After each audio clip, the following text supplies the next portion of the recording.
Apologies for the intrusion. I'm Hugo. Let's just say I'm something of a collector. I've heard your video store is the most classy one in all of New Eridu, and I must say, it absolutely lives up to its reputation. The ambiance here is understated yet refined, elegant but still cozy. It's so soothing, like a steady beacon in the dark. I've also noticed some well-known individuals frequenting this place, including elite members from PubSec and HSO. Your achievements at such a young age truly impress me. Aw, thanks. I'm flattered. Yep, exactly what you said. Trust me, I'm being honest. I do find your store quite special. So, I guess the rumors about this place are true. Children of devils.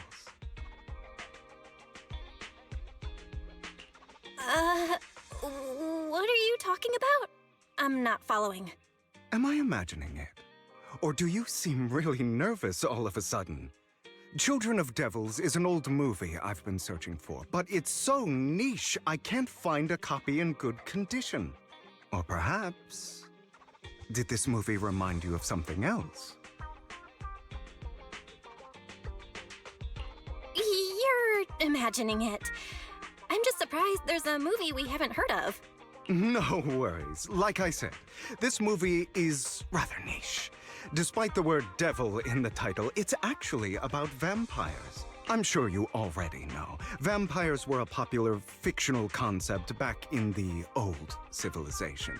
Typically, they are pale-skinned, well-dressed, exuding a mysterious and dangerous aura. But beneath their immaculate facade lie lethal fangs for draining human blood. You kinda look like one. I'll take that as a compliment. Too bad vampires don't actually exist in New Eridu. Oh, and I don't feast on human blood. In fact, if anything, I'm hypoglycemic. Anyway, back to the movie. It's about a man who unwillingly turned into a vampire and after years of plotting, finally kills his evil father and ultimately dies in the process. So, it's a tragic story. I actually think the ending is pretty good. At least he accomplished his goal, and death was just the price he was willing to pay. Well, it's a shame you don't have the videotape I'm looking for. I'll just grab a copy of every movie you currently have for rent.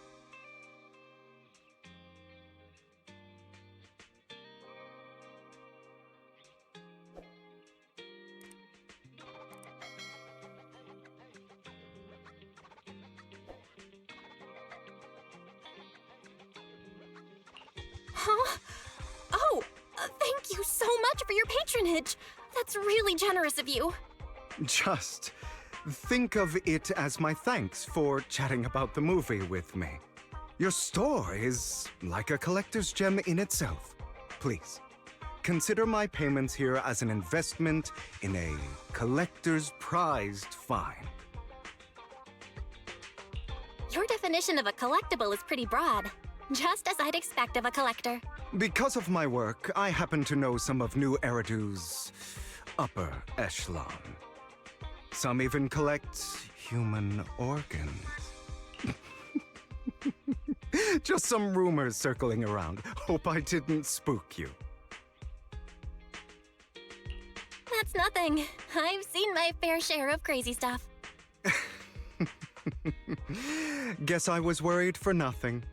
With so many high-profile individuals visiting here, I'm sure you're well-connected and experienced in various fields. Speaking of which, there's a big industry auction coming up. They'll probably have lots of collectibles, maybe even rare videotapes not on the market. If you'd like to attend, just let me know. Oh, by the way, I saw a marketing event at Lumina Square. Looks like there's a raffle going on. Go, check it out if you're interested. Maybe you'll stumble upon something exciting. Especially at a place so close to the upper class. After all, there are always secrets hiding behind the light. Well, thanks for today. I'll take my leave for now. Until next time, my precious friends.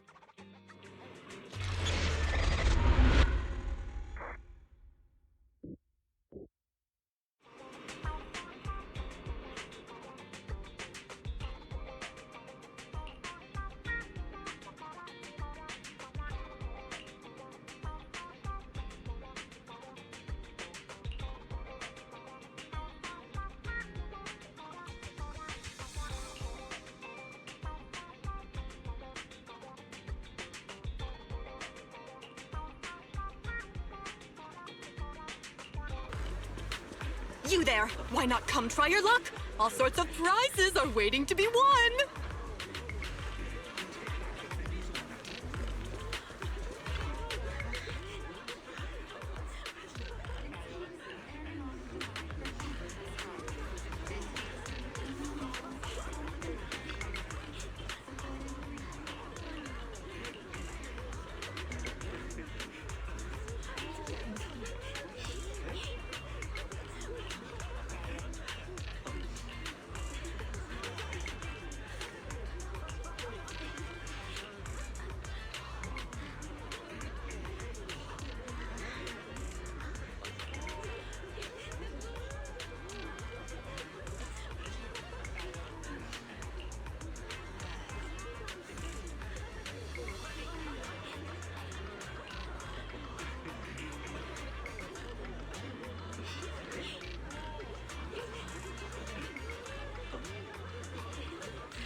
This guy looks so arrogant.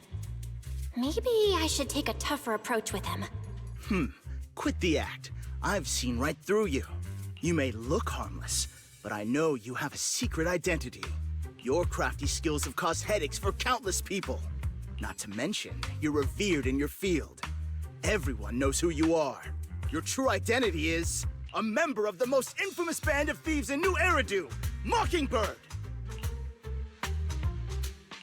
That's nonsense! I'm a law-abiding citizen, and I haven't done anything wrong.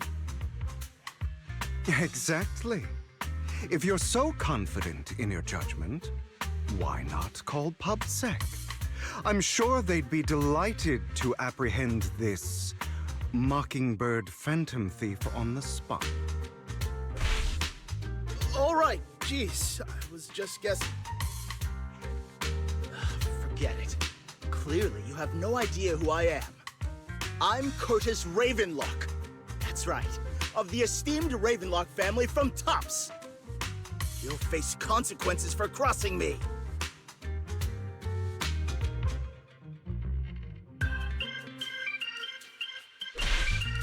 Oh no, I've upset a powerful man. I'm so scared. You're not going to silence me, are you? Don't be ridiculous. I wouldn't go that far. Just keep it in mind and know your place. A guy with such a massive ego probably can't pick up on subtle sarcasm. Anyway, you were the only one next to me when I lost my wallet. It has to be you. Just admit it.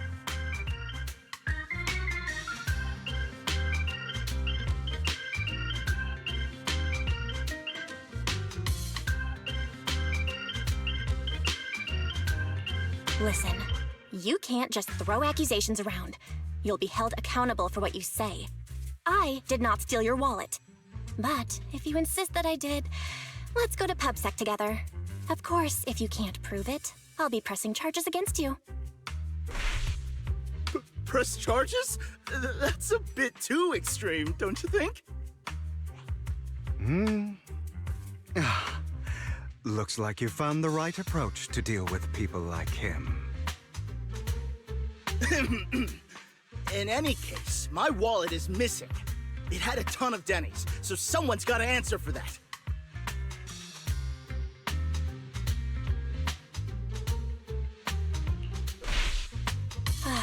I can help you look for it. You might have just dropped it somewhere. Impossible! If my wallet had slipped out, I'd have noticed. Nice attempt, but it's not very effective. Clearly, your accusation is baseless, Mr. Ravenlock. Your outfit, while elegant, shows unironed creases and noticeable signs of wear. You've likely worn it for a long time. Plus, the wet ink on your cuffs suggests that you rushed straight here from your workplace. Likely so you wouldn't miss today's raffle. All in all, it's clear you're not well off and quite careless. Chances are you lost your wallet yourself, and it probably didn't hold much cash. Is that why you jumped to accuse others? Hoping to leverage your family name to make a quick Denny? That's utter nonsense! Regardless, you owe this person an apology. Damn it! You'll regret this. Just you wait! I really hate it when innocent people are wrongfully accused. But it's all over now. I hope it didn't ruin your mood. Thank goodness you are here. Otherwise, that guy would have kept arguing forever. I didn't really do anything. You outsmarted him all on your own. It's a relief to see him get what he deserves. He should have known what would happen the moment he falsely accused you. People like that should have a taste of their own medicine. That sounds fair to me. Unfortunately, we don't usually see such fairness in our world, do we? That's why sometimes I don't mind resorting to unconventional methods to right the wrongs. You seem to be implying something. Don't tell me. A good movie never spoils its ending, but feel free to speculate. Anyway, it was nice running into you. Please, accept this raffle ticket to mark the occasion. May it keep you away from shady people and situations and bring you good fortune.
Anyone else want to redeem prizes?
They're here with me now, sir.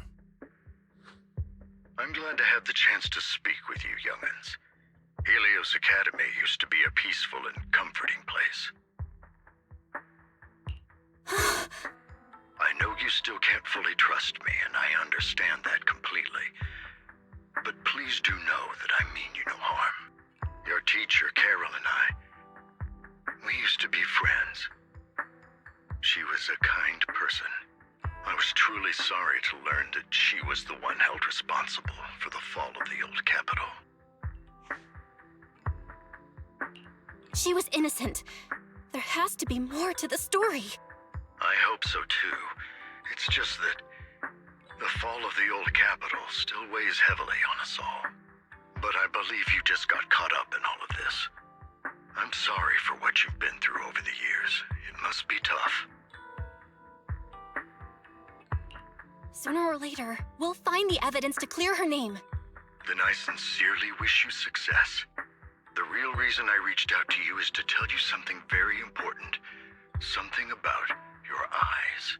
I stumbled upon some of the data Kara left behind. She spent much of her time studying ways to minimize the side effects of your eye implants. Teacher, she was always looking out for us. Yes, which is why I believe this was her final wish. As her friend, I want to see it through.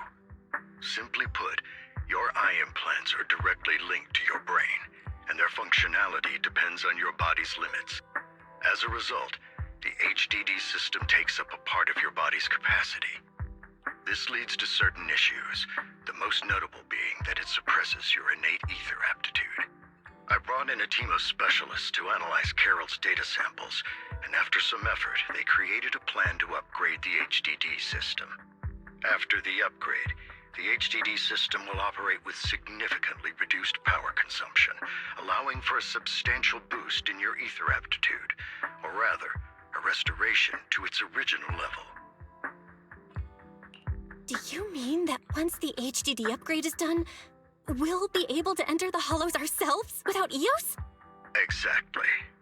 You'll likely experience some discomfort at first, but you'll get used to it over time.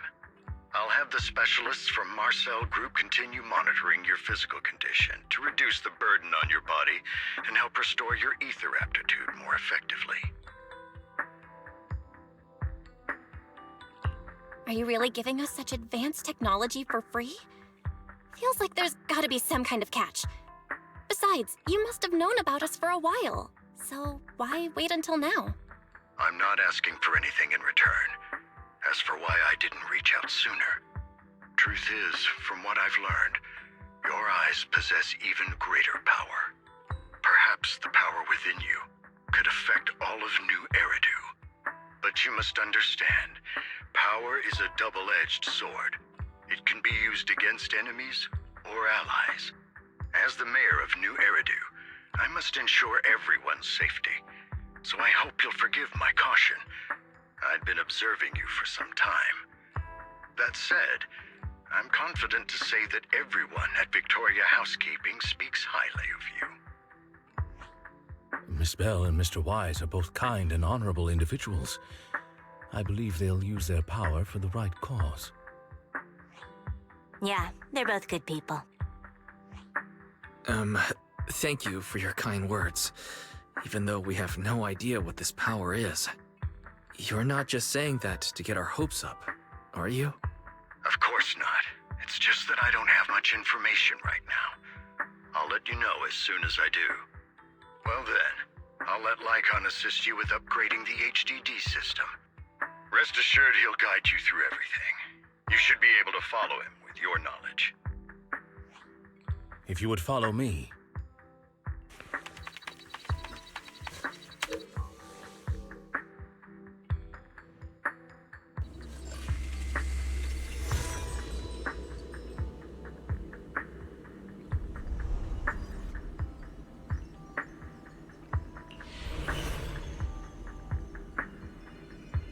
How are you feeling now? All good, I think. Really? I'm feeling a bit off. Your body is adjusting. Give it time to adapt to the changes. as a precaution, hold off on entering the hollows until you feel better. I see. In that case, I'll sit back and help Belle for now then. It's quite impressive one of you adapted so quickly. Your ether aptitude is now on par with most hollow investigators, meaning you're ready to explore regular hollows. But you must be careful at first. Lycon, Ellen, why don't you two go along? One of the data piles in the hollow near the metro is malfunctioning, and we need a skilled proxy to address it. I'll assign this task to you. Of course, you'll receive fair compensation upon completion. Take your time at the journeys ahead. You've got plenty of time to uncover your full potential.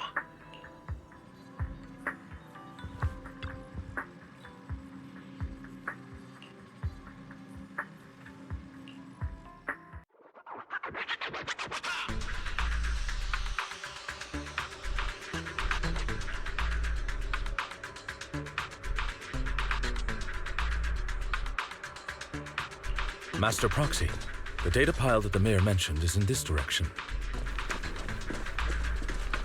Let's keep moving.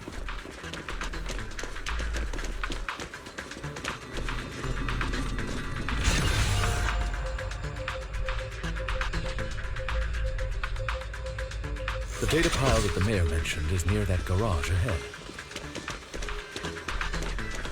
Let us make our way over. What a pain. There's nowhere else to go. We'll have to move the train.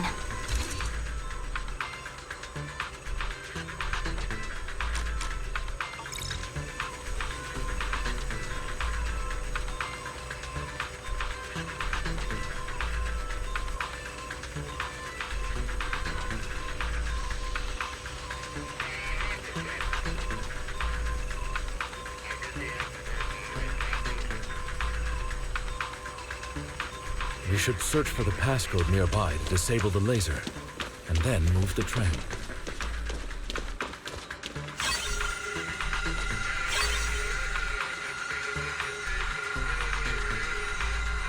Ah, I get it now. We should be able to enter the pass.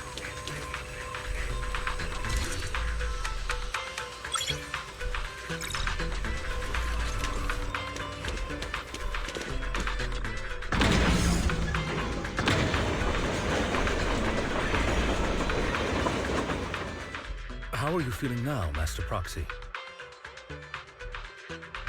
Fantastic! Never been better. I'm relieved to hear it. If you feel any discomfort, please, let us know at once. Yeah, I'll carry you on my back if needed. Well, that won't be necessary.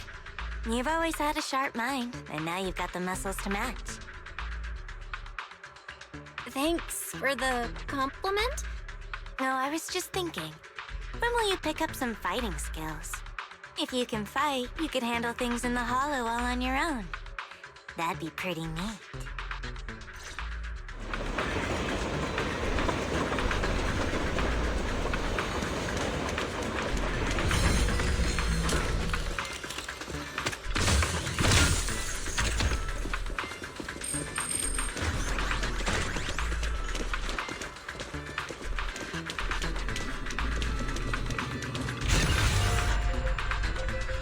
Master Proxy, the data pile is right up ahead.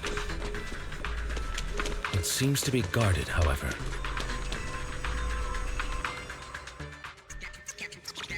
Worry not, Master Proxy.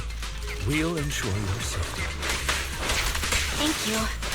Sorry, I still need you guys to protect me. Looks like I gotta buck up a little. Roxy, you don't need to push yourself so hard.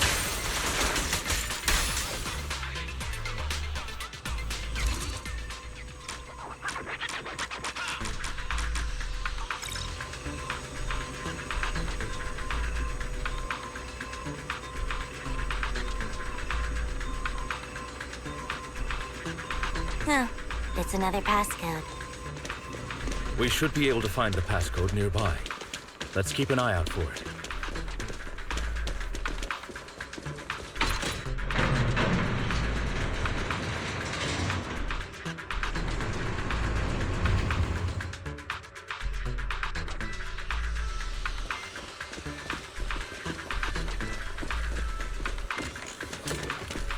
Maintaining the data piles in the hollows requires a proxy with the utmost professionalism. It is Victoria Housekeeping's honor to maintain a professional relationship with an outstanding proxy such as yourself.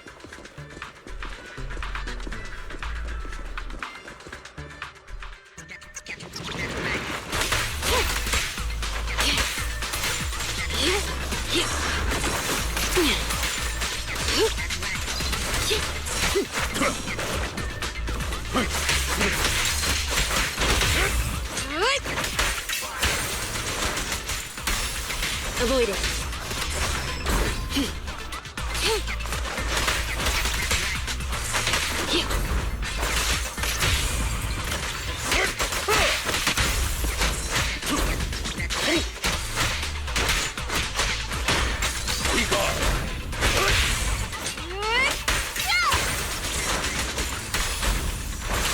Out of the way. Take this. Evade now!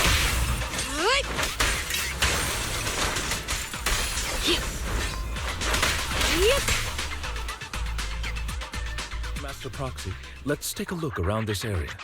We might be able to find clues regarding the passcode.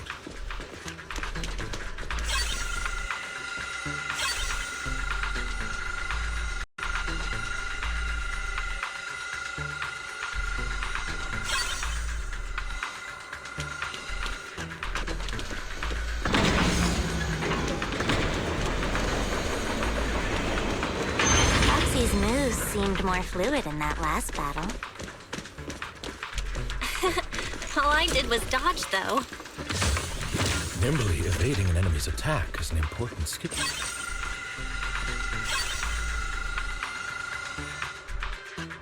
Master Proxy, we've been in the hollow for quite some time. How are you feeling? I feel fine. Nothing out of the ordinary. That's good to hear. After all, this is the first time you've entered the hollow since the system upgrade. Best not to overdo it. Let's end this fight quickly.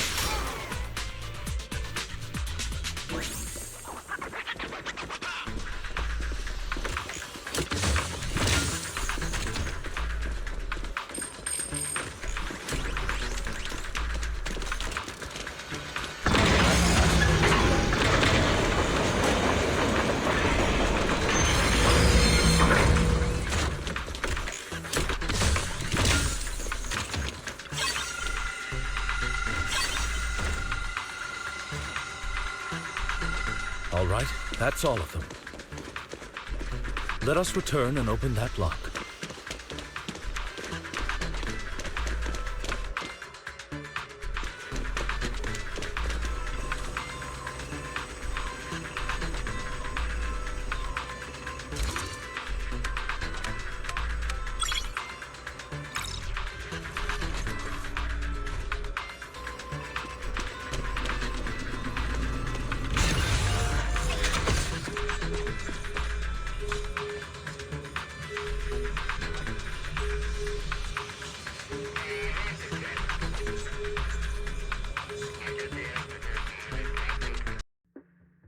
The mission was a success, sir. Master Phaethon's performance was outstanding. Excellent. You truly are exceptional. I'll be frank. I contacted you because I need your expertise for an important task. I'd like you to participate in an auction and help me secure an item up for bid. Hold on. Is it the same auction I heard about? The one with all the high-profile attendees? Yes, that's the one. I knew asking you was the right choice. Since you're aware of it, I'll get straight to the point. It's related to the sacrifice you encountered. Sacrifice? Has it appeared again? Remember the sacrifice you took down near the construction site? Public security did some research after retrieving it. It turns out it can maintain its form outside the hollow and carries human genes. Within it, we extracted a mysterious core. This core possesses the same inexplicable power as the sacrifice, allowing it to exist without relying on ether. However, the core was recently stolen from the most secure lab in New Eridu. We suspect this is an inside job rather than an external theft. We searched extensively without success, until I saw the auction flyer. The core has been concealed within an auction item. So you want us to bid on it at the auction. But why us? The power of the sacrifice is highly volatile and destructive. We must keep it confidential, at least for now. And I, as mayor, am not suited to participate in the auction myself. Plus, I'm running checks on my inner circle due to the theft. Frankly, there aren't many people I can trust. Don't worry, the funds are covered, and Victoria Housekeeping will be assisting you. Of course, this hinges on one condition: your willingness to aid me. All right, we'll give it a shot. Thank you very much. I knew that I could rely on you. The only hurdle now is the invitation. It's exclusive to Tops, so obtaining one might take some time. I'll handle that promptly. I'll leave the rest in your capable hands. You seem a bit puzzled, Master Proxy. The relationship between the mayor and Tops seems rather delicate. You're quite perceptive. As you know, the roots of New Eridu's governance lie with the Mayflowers, while Tops is a conglomerate of companies. Power and profit often lay the foundation for conflicts, which is why securing invitations could be tricky for us. Things would be much easier if Tops weren't so involved. But worry not, Master Proxy. It may take some time, but we will overcome these obstacles. Now, if you've no further need of me, I'll take my leave. Have a good day.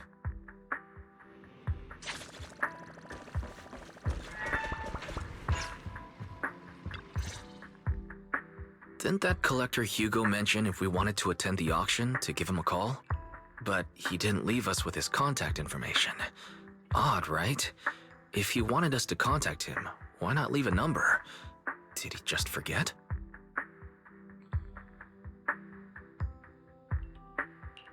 Maybe he left a puzzle for us to solve, like in the movies.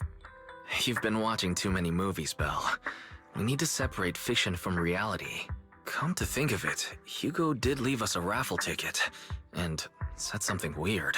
He said something cringy like, "There are always secrets hiding behind the light." Wait, don't tell me.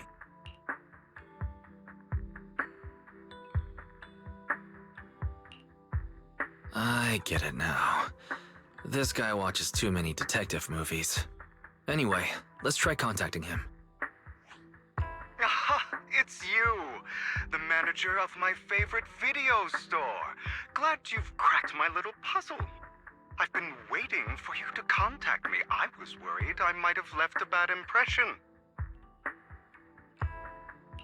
Actually, I have a favor to ask. About the auction you mentioned. Could you secure 2 invites for us? Ah, so you'd like to attend the auction? I'd love to assist, but unfortunately, I have some tasks at hand.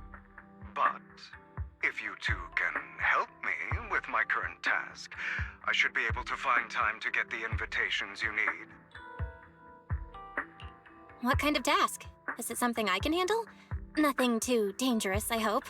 Don't worry, I would never put you in danger. Let's discuss the specifics in person. I'll wait for you at Dew Gardening Shop in Lumina Square.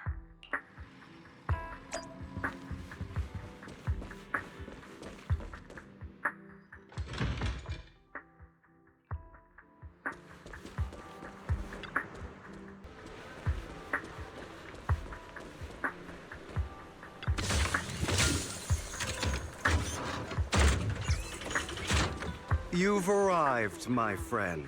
Punctual as always.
This time, I'll lead the family back to the top.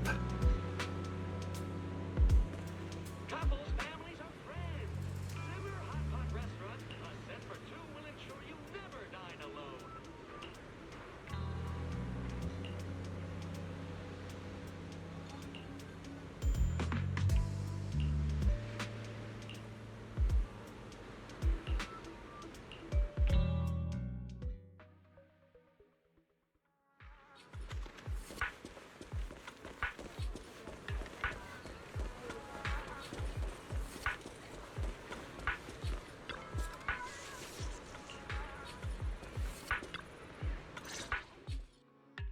Good day, manager. Wonderful to see you again.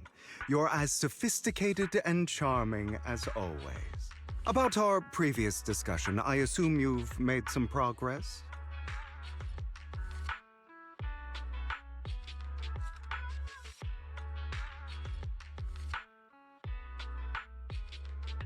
I see. Looks like it's more complicated than I thought. I appreciate your help. Here are the promised invitations for you. One was mine, but I won't be able to attend as I'll be occupied that day. I had to pull a few strings to secure these invitations, so please don't mention where they came from. Otherwise, someone might come hunt me down. Wait, seriously? Is the auction really that dangerous? Well, when you dance with sharks, you can't avoid risk. But I have faith in you, dear manager. I'm entrusting you with my life. Don't worry, my lips are sealed. And so are my brothers. I've been meaning to say, you're so close with your sibling. I'm kind of jealous. What's your view on family ties, manager?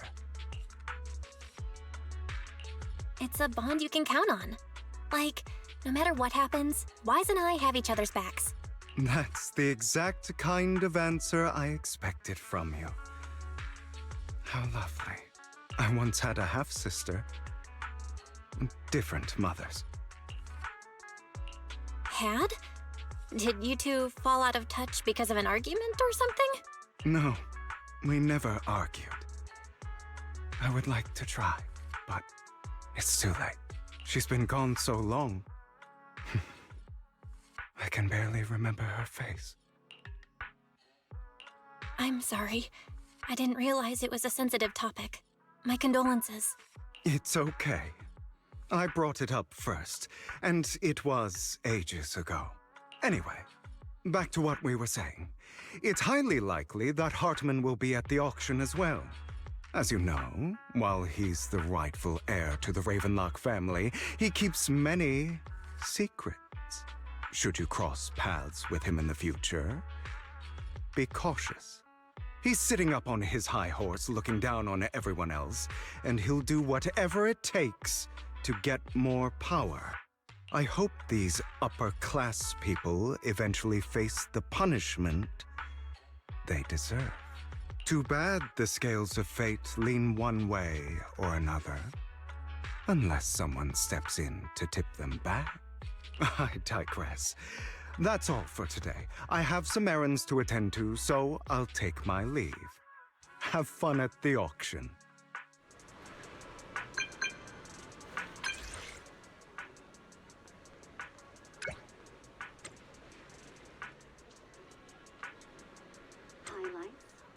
massage?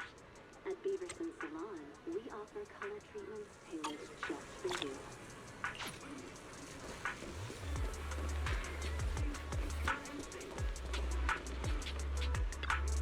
Up already? Are you trying to give a grandma like me a run for her money? Or perhaps you just want a scratch card?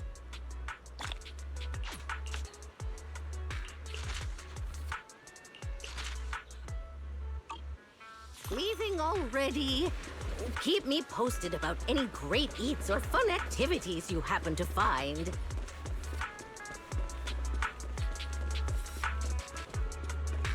It is a pleasure to see you again, Master Proxy. It's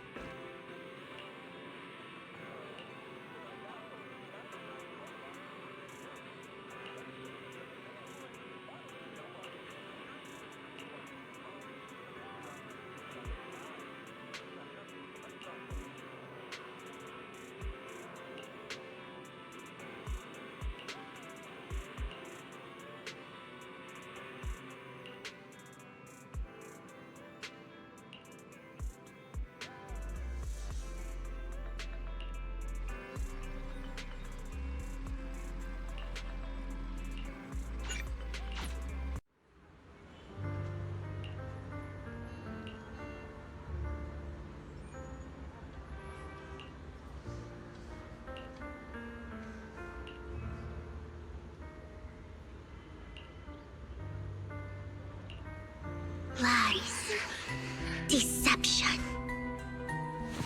betrayal. I see swirling mist, shrouding the truth in a deep, enigmatic haze.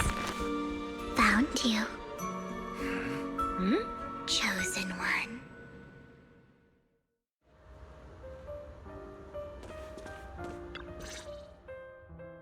You are exactly as I thought you'd be.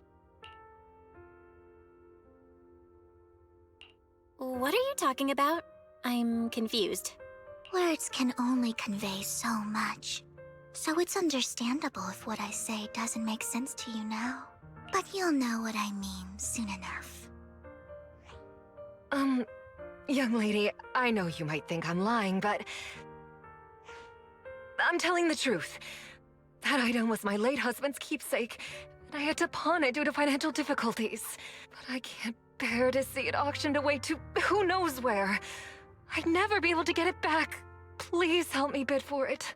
There's a hidden flaw in that item. If you point it out during inspection, it will be withdrawn from the auction and returned to the pawn shop. That way you won't have to pay for it. In return, I'll offer you some compensation. It may not be much, but it's all I can manage. Please. Mom, please don't cry. Your story might be genuine, but your intention is not. Besides, this has nothing to do with me. Your misfortune is not my concern. Young lady, you don't look like you're struggling for money. How can you be so cold-hearted? I'm sure this refined individual here feels the same way. Huh? Are you referring to me? Yes, you! If you're willing, could you please... The auction is about to start. I'm not sure how you gained entry, but I'm sure you don't want to be driven out with your daughter. And you? Here's a little piece of advice. Don't let your sympathy easily sway you in an auction like this. Otherwise, you might get swindled. I'm Vivian, by the way. Pleasure to meet you.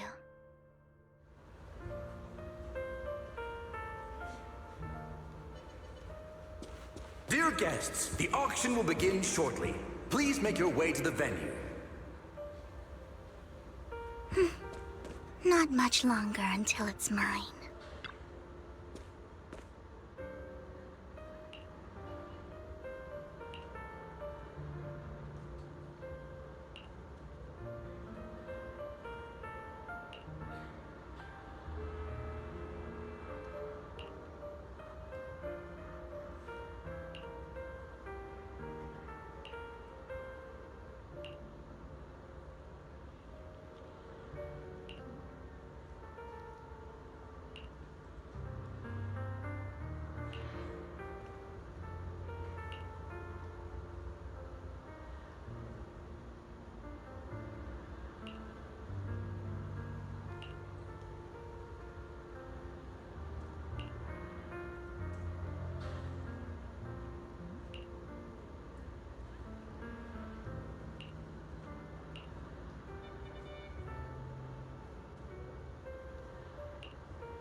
He may be from the Ravenlock family, but he's been entering the lottery in secret.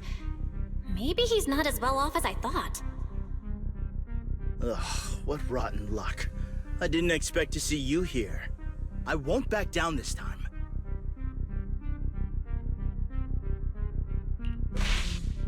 Let's raise the bid a little. How about 10%? Such a small amount, as expected of a commoner. I'll raise the bid by 50%. The start of an auction is crucial. Your opponent is determined to win, so it's best to shake his confidence first. You should just give up already. I'm dead set on getting this item.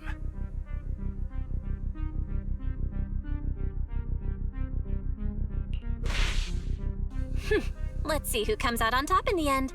A Ravenlock losing to a commoner like us. It wouldn't look good, would it? You're right. So for the honor of the Ravenlocks, I can't lose! Trying to provoke him backfired.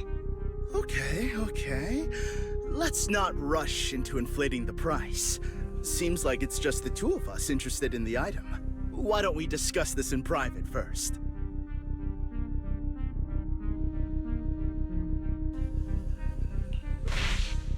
Let's make a deal. You can have the artwork, and in return, I want 30% of the transaction price in Denny's. 30%? That's outrageous! I'd sooner toss those Denny's in the river than hand them over to you! I admire your ambition, but you're being a bit too greedy. You're really stubborn, huh? Is it really worth arguing over such a small collectible? Sure is. The money in our pocket is our biggest advantage. Host, I'm raising the bid. The price is way more than it's worth. Forget it, I'm out. It's a bit overpriced, but it's still acceptable. Regardless, congratulations on your winning bid. Though, in my opinion, its aesthetic style is a bit ahead of its time. But as long as you like it, that's what matters. After all, the true value of art is in the love people invest in it. The next item is truly exceptional. The final creation of a legendary artist, the only one of its kind in all of New Eridu. The artist's tale is quite fascinating. Unrecognized during his lifetime, his works were discovered by art collectors after his death and became hugely popular.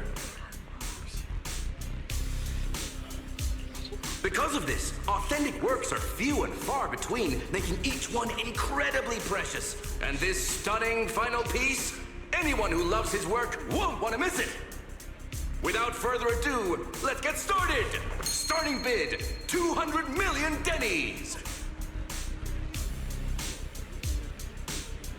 If I can get it for under 500 million, I can still turn a profit. 300 million! If I'm not mistaken, Wise, isn't that the item the woman asked Vivian to bid on? Yeah, that's the one. If our budget allows, perhaps we should. 1 billion. Even if his final piece is a collectible of this quality, starting at $1 billion right off the bat. Since she doesn't have to earn her own money, any bid is just a number to her. Was that Vivian? Wow, she just said, "Don't let your sympathy sway you," then went ahead and bid anyways. Yeah, but she can literally afford not to take her own advice. Ooh, this elegantly dressed lady certainly has refined taste and deep pockets. So, is anyone ready to challenge this young lady? Invest in the legacy of a talented artist who left us too soon. Its value could double in the future. I'd advise against it. I'm going to bid on this no matter the price tonight. This young lady is certainly very confident. Our time is almost up at $1 billion. Going once, going twice, going 3 times. Sold for $1 billion. All right, ladies and gentlemen, that concludes the first half of the auction. Please feel free to unwind in the lounge for a bit, as more treasures await in the second half.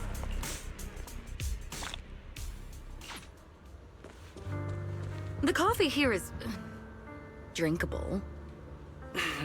Why are there so many unfamiliar faces around? I thought this was for regulars only. You have a strange look on your face. Despite her ruthless exterior, she's actually quite kind-hearted. Though you wouldn't dare think that, would you? Not at all. That's not what I'm thinking. You're not being honest, and I don't appreciate deceit.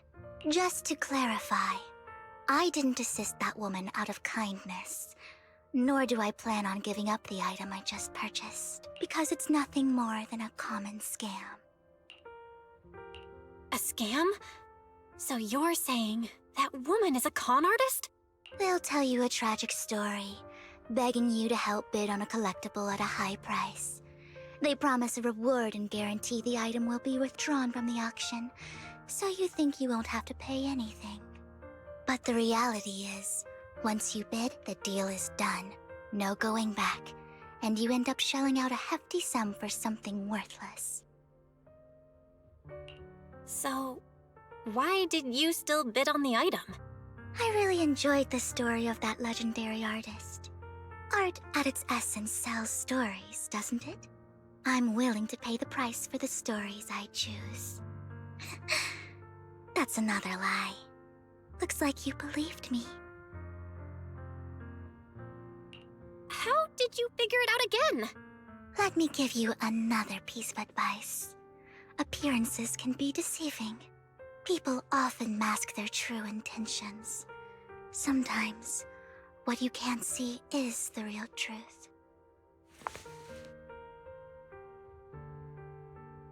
I hope next time you'll accept my invitation, and not that of these pretenders.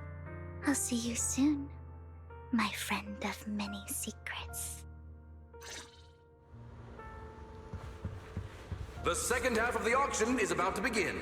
Please make your way to the venue.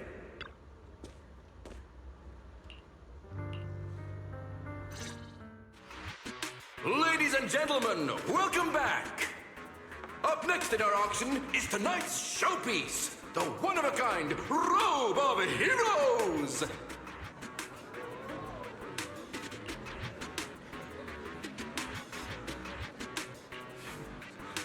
Legend has it that, long ago, this was a garment that only a hero could wear. What's truly fascinating is the unique gem embedded in the collar of this robe. It's unlike any gem I've ever seen. Almost magical.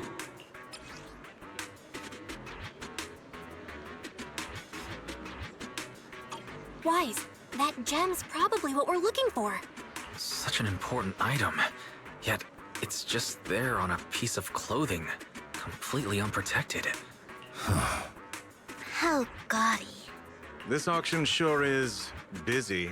There's people of all sorts, whether they belong or not. Robe of Heroes. What a tacky name. Nonetheless, I'll secure it. In the name of the Ravenlock family. Yes, I see it. Seems authentic. Of course, I'll keep an eye on it.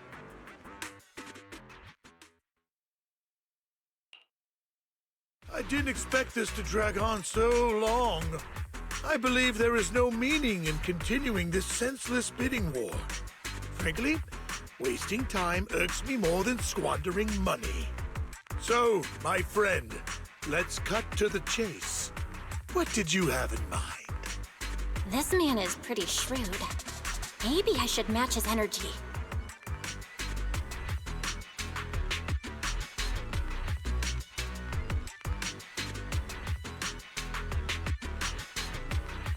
Perhaps a better question should be, what can you offer me?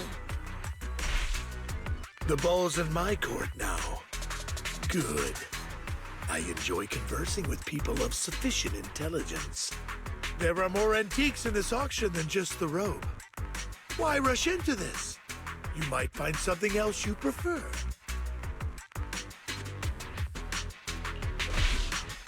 Actually, I know the secrets of that robe. Really? So there is something more to the robe. Our opponent seems quite astute, Master Proxy. Let's avoid anything that might raise suspicion. The Ravenlock family always gets what they desire. If you have any doubts, feel free to ask around.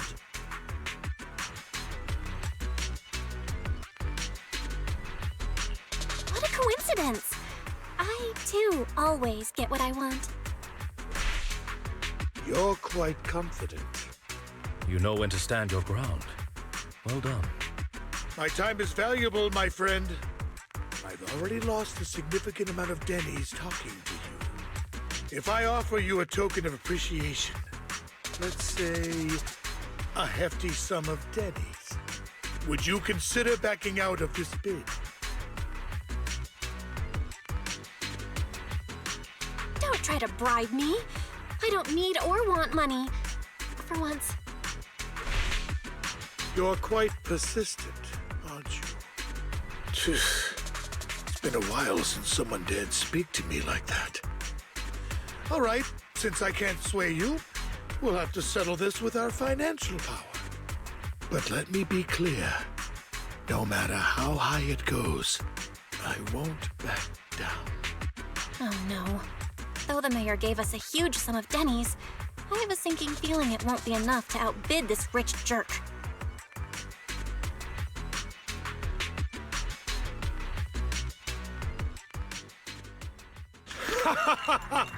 Thank you, everyone. It appears I'm the final winner of this auction after all. Well, I'll be taking this masterpiece with me. Of course. I must extend my sincere gratitude to all of you. Damn it, we almost won! Ugh, Denny grabbing jerks. I got a message from Hugo. He wants us to... Look up? What happened? Why'd the lights go out?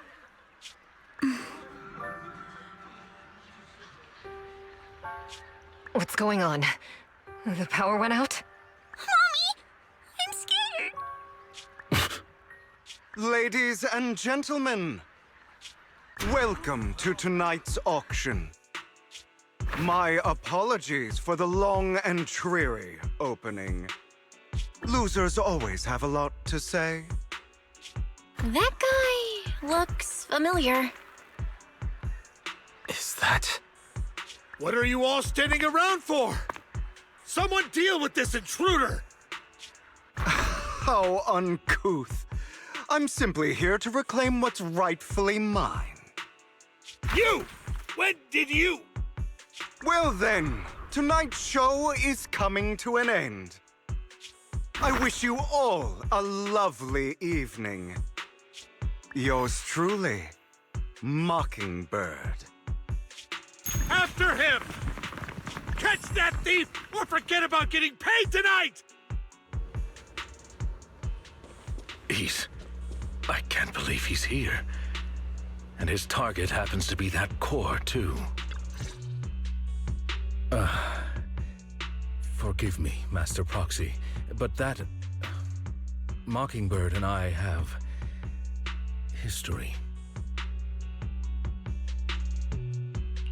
He might find it surprising, but I know him too. You do?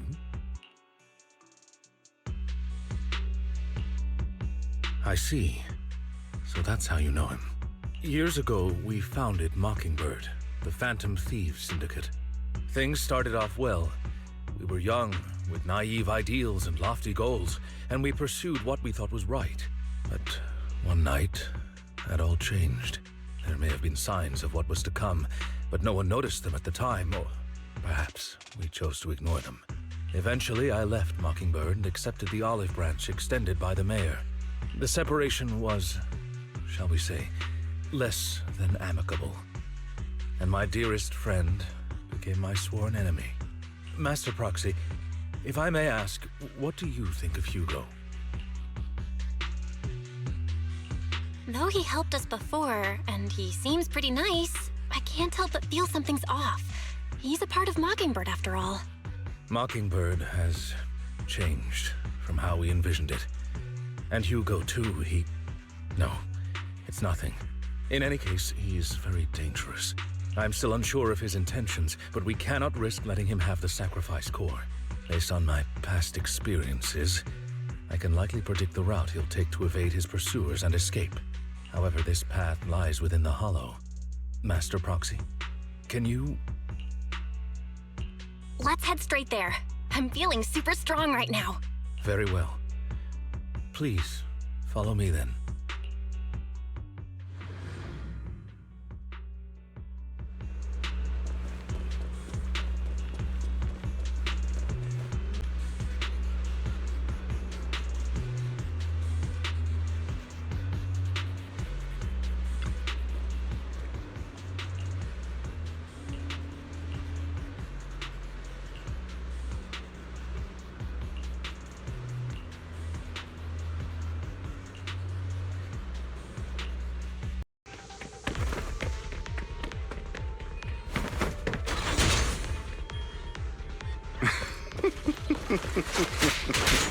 As I thought, Hugo really is here. When we were still working together, we would often choose routes that were difficult to attack, yet easy to defend. Don't worry, Master Proxy. I'll catch him. Master Proxy, the layout of the port is complex. Ethereals may jump out from any corner. Do be extra careful.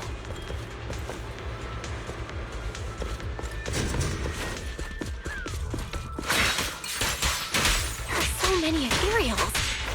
They don't seem to faze him at all. Though I am loath to admit it, that man is quite formidable.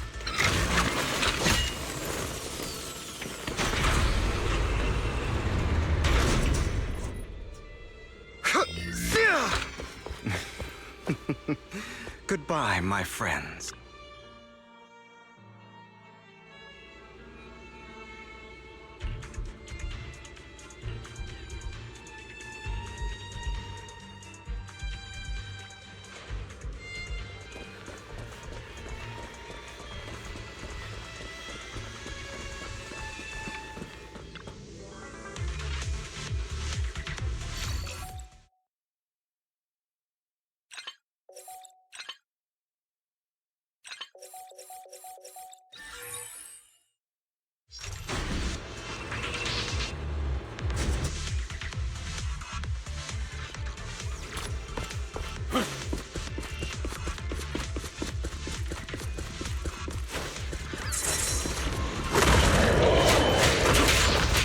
Careful, or you'll get hurt.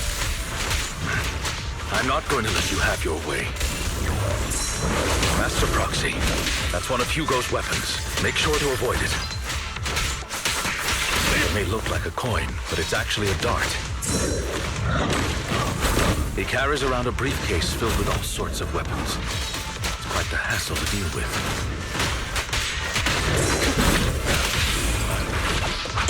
Stand still. He's extremely familiar with this place. Master Proxy, dragging this out will only be to our disadvantage. Let's proceed through here post-haste.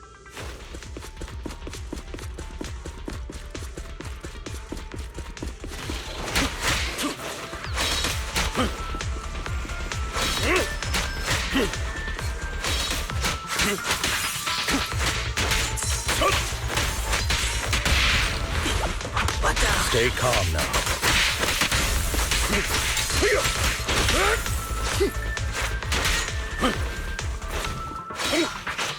The mechanism here isn't damaged. It's still functioning normally. Something's not right. It feels too easy, almost as if you let us through on purpose.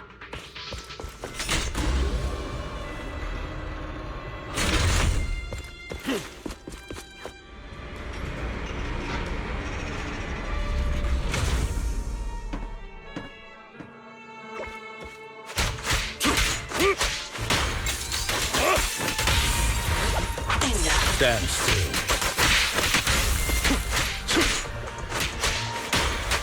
What's the rush, my friends? We still have plenty of time. This is one crafty dude. No matter, Master.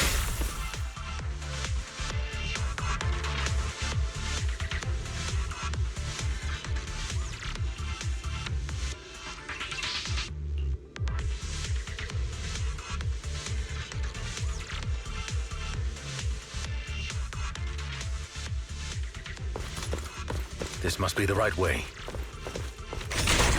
Not to worry, Master Proxy. We'll be able to catch up to him soon.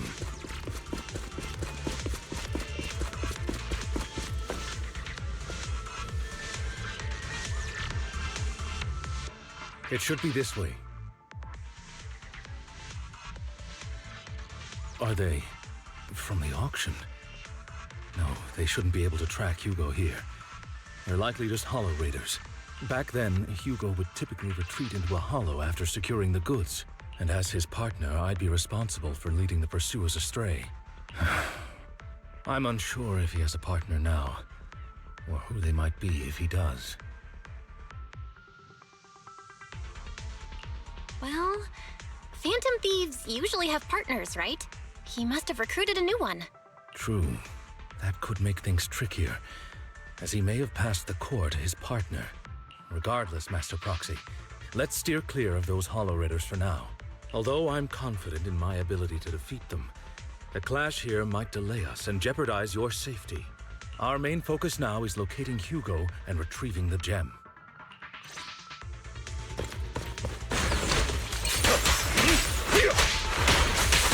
Time to hunt. Stay calm now. Evade, now!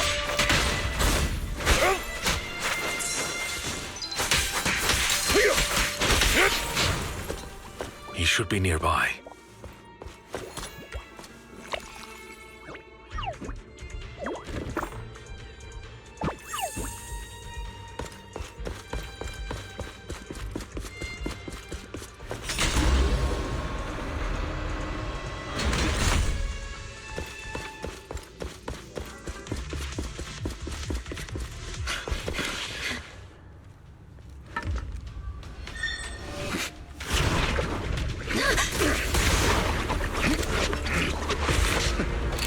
Long time no see, traitor.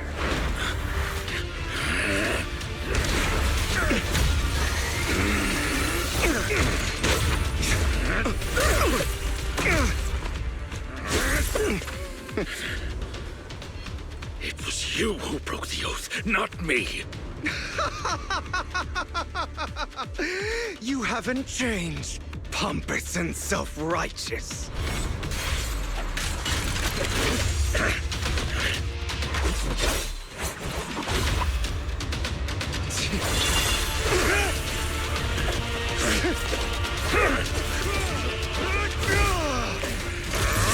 You're beyond reason! Both of you! Enough!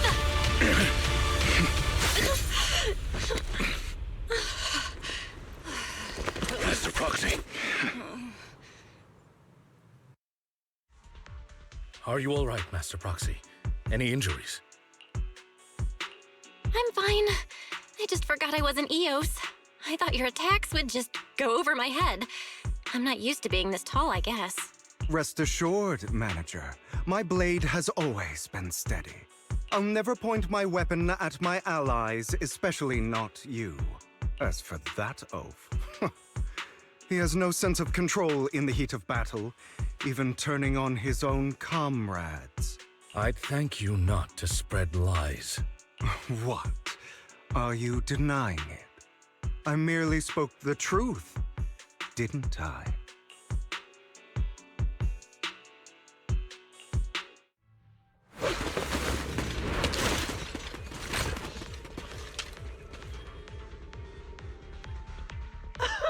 Thought we were in for a tough day, but it seems we struck gold in the end.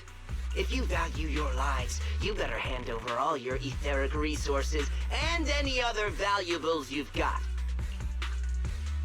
I have no conflict with you, gentlemen. I'm here for personal reasons, not to mine ether resources. Cut the crap. It's been a rough day, and we need something to make it right. Whatever your business is, pay your dough or bite the dust. Pay our dough. This is the Hollow. You're not claiming this Hollow as your own, are you? Not even the current mayor of New Eridu would dare to make that assertion. Am I correct? Mr. Mayflower Watchdog. You sure have a mouth on you, pretty boy. Don't push it. We've buried idiots like you in the Hollow before, and soon you'll be joining them. I'd urge you to reconsider. Huh? Unfortunately, your kind advice has come too late. They've already worn my patience thin. Oh, help me! Scared? Then perhaps you should think twice before you act. You've made your bed. Now lie in it. Sorry! I'm so sorry! Please have mercy! Spare us! We won't do it again! Are you quite done blowing off steam? Don't kill them. I'll hand them over to public security once we're out of... Who do you think you are to tell me what to do? They weren't planning to show you any mercy, yet you forgive them so easily. You haven't changed at all over the years, Lycon. To hell with you and your foolish fantasies of being some almighty savior. Haven't you learned your lesson from what happened with your eye and legs? My principles remain unshaken. No one has the right to take another's life. Sinners deserve punishment. Do you know how many lives they've taken? I'm merely delivering the justice the world needs. It is not our place to pass judgment. I know I will not sway you. There's no point in continuing this argument. I will stop you. I always will. Go ahead and try. I will defeat you. I always will. Be prepared to kneel before me, traitor. You talk too much.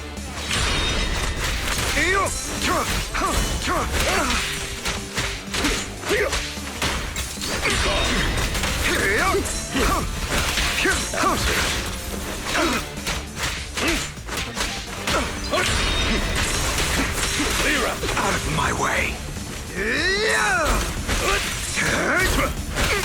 Amateurs.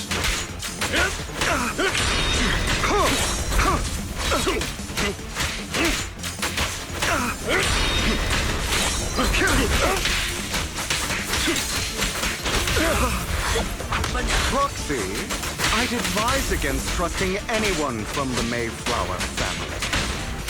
Or their dog. How many bodies did the mayor step over in his ascent to power? Really?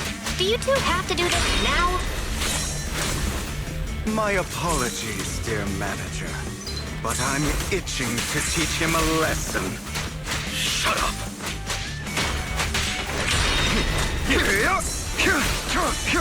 I have you now.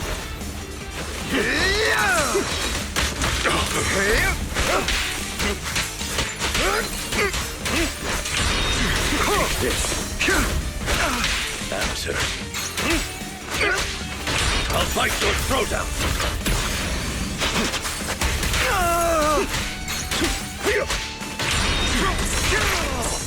Is that all?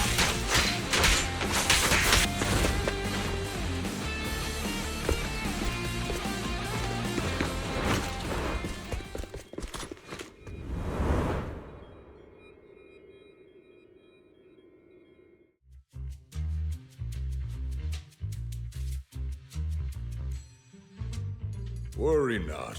Mastery of my skills will come in time. But there's something more important I would like to teach you. Something about faith.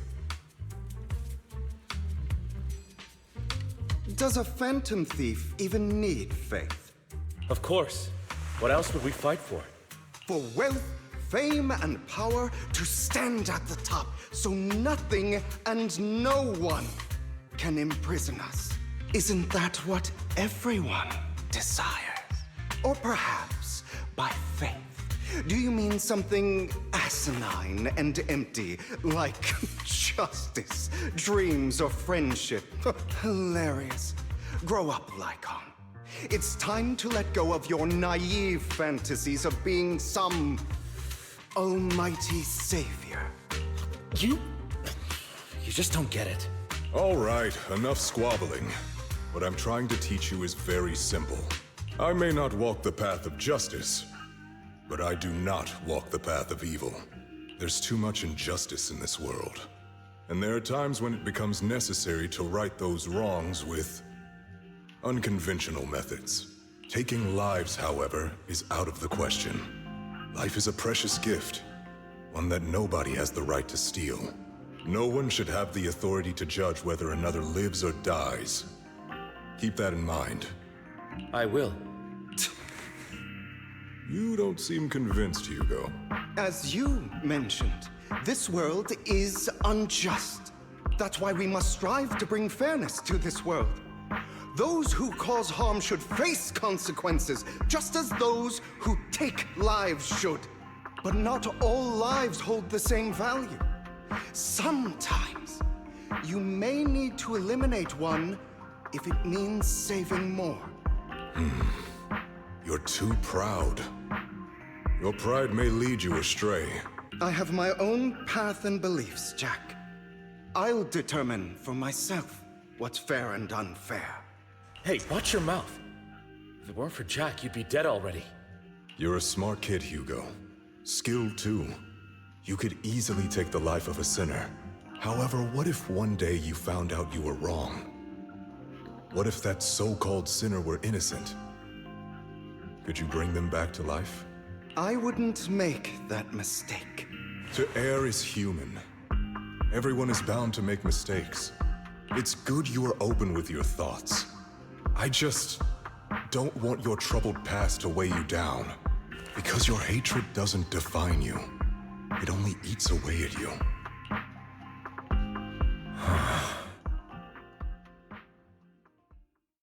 What's wrong, Lycon? You've been quiet for a while now. My apologies, Master Proxy. I was just reminded of some past memories. Before Hugo and I founded Mockingbird, we had a mentor, Jack. He took us under his wing when we were in dire straits, imparting his skills and life lessons. But Hugo didn't agree with his viewpoints. Perhaps our paths were always fated to diverge. Okay, I'll admit. I've been itching to ask. Why did you two split up? Mockingbird, faced numerous triumphs, but also setbacks, and one of them was a disastrous one. Hugo. You... Was this you? All this? So what if it was? Have you gone crazy? Have you been planning this all along? You'd bury all these lives in the name of vengeance? They deserve to die. Especially my so-called father. I should have killed him a long time ago. A really long time ago. You know what, Lycon? There's some people whose only purpose in life is to bring more suffering into this world. Sometimes murder is what brings justice back into this world. And for that, I must stain these hands in blood. Enough! I can't trust anything you say anymore. I'm leaving Mockingbird, now! Where are you going? Anywhere. Someone from the Mayflowers got in touch with me before. Are you mad? You know what those hypocrites in city administration are like. They're no different from tops. We fought them together all this time, and now you're leaving to serve as their lapdog. Are you going to turn your back on Mockingbird? Turn your back on me? The mayor is different from the others. But it doesn't matter. I'm not going to even try convincing you. As your friend, I'll give you one last piece of advice. Please, stop here. Otherwise, the day will come where your hatred and ambition will consume you. My apologies, Master Proxy, that you had to hear such an unpleasant tale. Hugo came from a powerful family, and his relationship with them was always strained, especially with his own father. So much so that Hugo wanted to personally put an end to him. After shouldering a mountain of injustice, Hugo ran away from home. That's when Jack and I met him. And that setback that Mockingbird suffered turned out to be intimately connected to his family. I had thought it was just a normal mission, when in fact he was plotting revenge. He took advantage of me and everyone else there. I do not mean to pass judgment on him and his decision, but I refuse to accept a partner who is willing to trample over other people's lives for their own desires. Perhaps his family left a mark on him that continues to influence him to this day. In any case, Hugo still has the sacrifice core. We should contact the mayor to plan our next moves. A pleasure to speak with you again. Lycon has already filled me in on Mockingbird stealing the sacrifice core. I'll deal with it. Anything else we can do to help? I mean, we didn't manage to complete our mission. No. You've done well. It's just not appropriate for you to get involved in what's to come. We've been through far more dangerous situations. Plus, we've dealt with Mr. Mockingbird before. So maybe we could help you. Really, I appreciate your kindness. It's just... Very well. Seeing as you're all people I know I can trust, I'm going to be frank. Not long ago, I received a letter declaring criminal intent. Sir. Lycon, I know you don't want to place them in danger. I feel the same way. However, I believe they deserve to know the truth. That letter threatened to use a sacrifice to take vengeance against the entire city of New Eridu. What do you mean by vengeance? I believe the person, or the organization, who sent the letter is planning to use the sacrifice to mount a large-scale attack against the city. Everything we've uncovered so far seems to support this hypothesis. As you know, the sacrifice's true power is a mystery and cannot be controlled if anyone attempts to use it as a weapon. This is no small issue.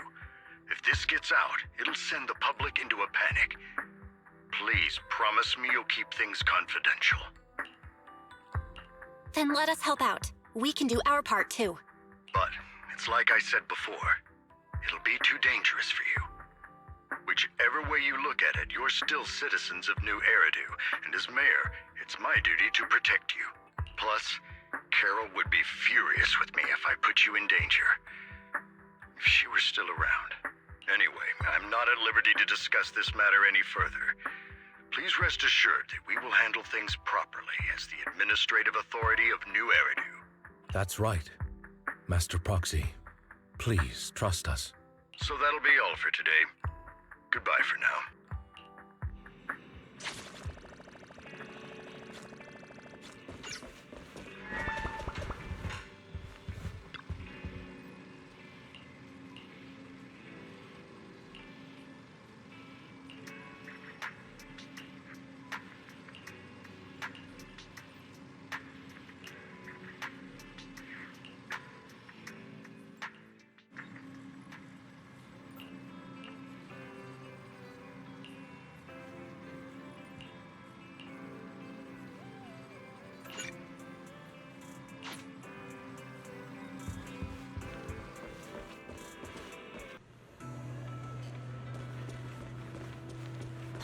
I'll have to work overtime to finish this mission report.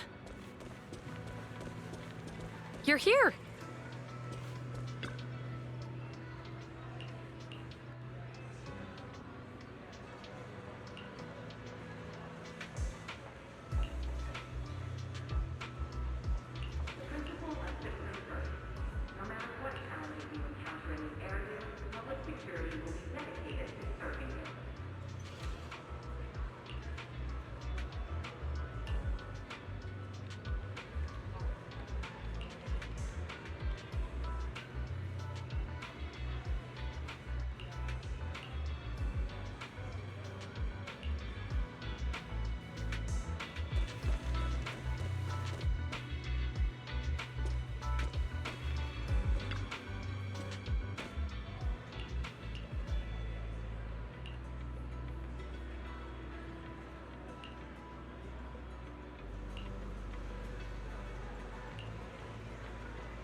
Today's training.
All right, let's get started.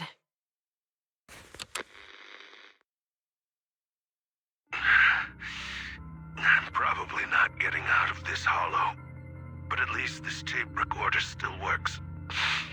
Let's say these are my last words.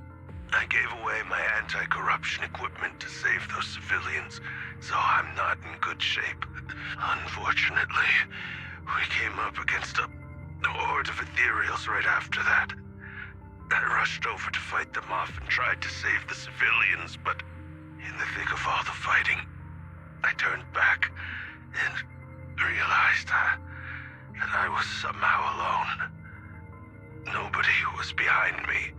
Luckily, I managed to defeat the ethereals, but the wounds and corruption I sustained in doing so should be fatal. I don't mean to cast the blame at all here, and if any of my colleagues ever pick up this cassette, I hope that nobody is ever held accountable. It's just human nature. It's normal. I just have a few regrets. Huh? Oh, what's that over there?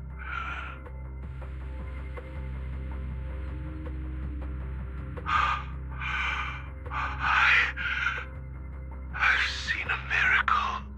Yes, that thing is right. So long as humanity is in constant conflict against the Hollows, we'll never be able to grasp true power. Only by embracing everything. It's the only way. Only by embracing this power can everyone survive. Oh, Creator, please grant me this!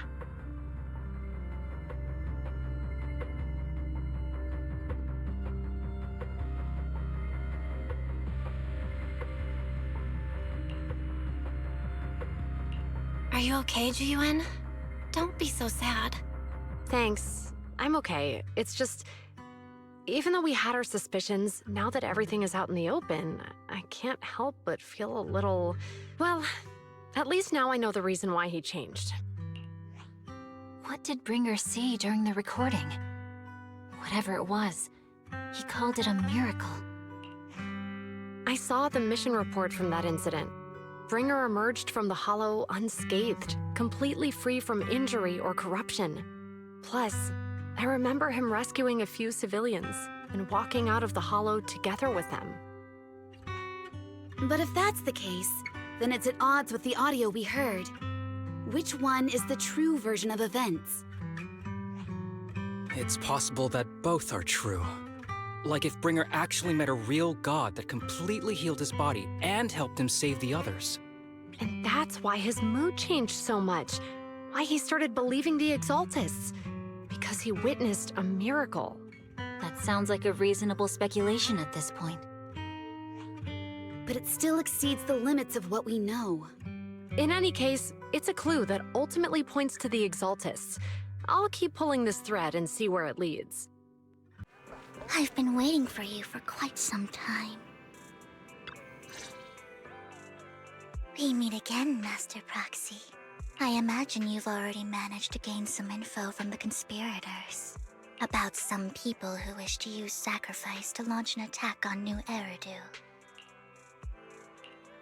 How do you even know about that? I only just found out myself. Because I've been watching you this entire time. I know many things. But unlike those hypocrites, I'm willing to share info with you to show my sincere hopes of working together. I need to find Bringer's belongings. Bringer's belongings? Did he even leave anything behind? Oh, he did. I have complete confidence in my intelligence network. All the more reason for you to work with me. You've probably already guessed, but what Bringer left behind will be crucial for cracking the alleged sacrifice attack. Find it, and we'll finally know what they are after. Who do you mean by they? The Exaltists, of course. They're always lurking whenever something related to sacrifice comes up. Actually, the Exaltists and I, we have a bit of shared history. But no more than that until you officially agree to work with me. All right, I agree then. Splendid. I like people who don't mess around. By the way, might I ask, you're not proficient at in-hollow combat, are you? Well, that's not really what proxies do. As I expected. Not to worry.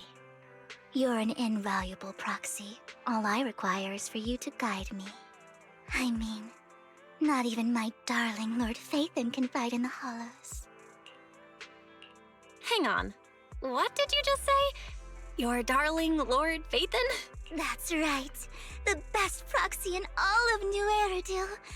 Lord Phaethon! Don't tell me you don't like him. You're probably not going to believe this, but I'm actually Phaethon. You're an outstanding proxy, that's true. But Lord Phaethon's a cut above. No one could ever replace Lord Phaethon. But I know how you feel. You're actually one of Lord Phaethon's fans too, aren't you? So he's your biggest role model in life and you hope to become just like him, right? Fine, you're right. I'm actually a fan of Lord Phaethon. Then we're fellow fans! Wonderful. I feel so much closer to you now.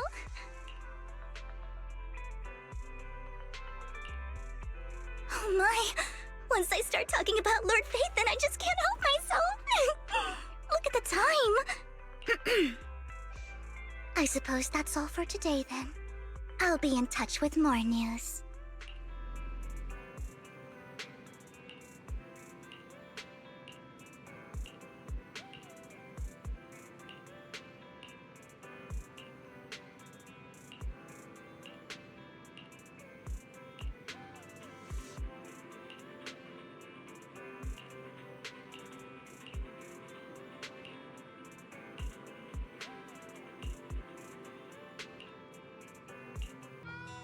Proxy, you're here too. I didn't expect to run into you here. What are you two doing here? And still in that outfit, Ambi? I'm here to investigate that incident.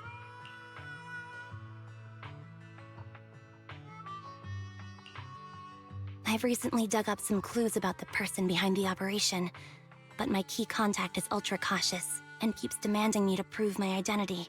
So, to gain her trust, I decided to meet her dressed like this.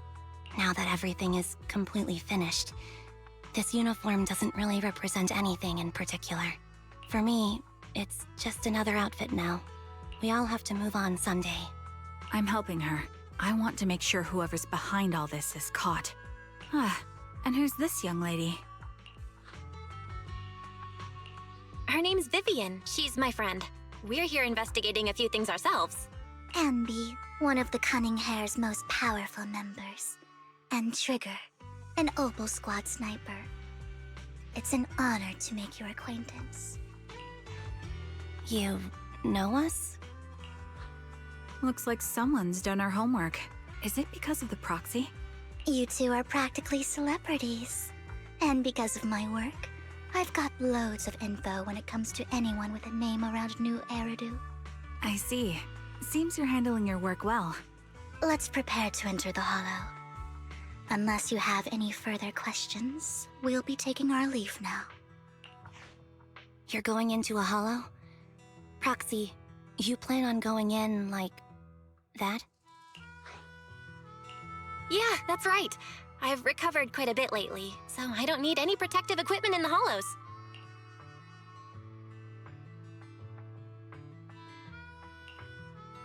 Huh. Aren't you that lady from before at the auction? Hello. I didn't expect to see you again, young lady.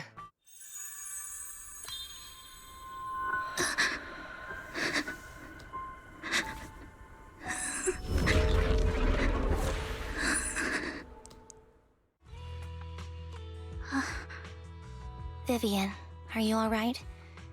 You look depressed. What's wrong, Vivian? Are you feeling okay? It's nothing. I just drifted off for a moment there.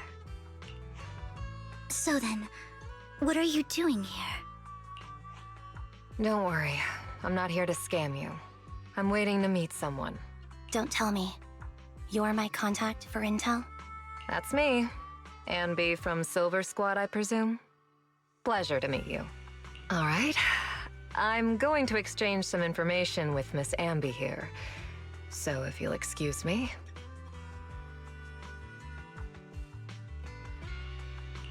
You're not looking so good. Everything okay? I can tell you later, but not right now. Okay, that's all the information I got for you. In return, I want you to do something for me. Take me into the Hollow. I left something very valuable inside. I have to find it. Seeing as we were just about to go in ourselves, why not join us? It's fine by me. But didn't you say you were investigating something? It's fine. There's no rush. Right, Master Proxy. Huh? Yeah. There really is no rush. Sure, let's all go together. It'll be safer with more people, and we'll find your missing item more quickly. Thank you. So, what is it that you all plan to do here? We are here to look for something too. Something extremely important. New Eridu's future may well depend on it.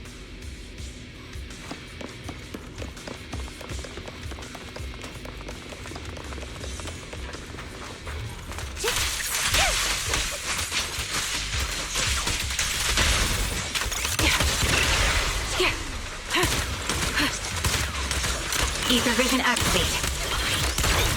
Right on cue.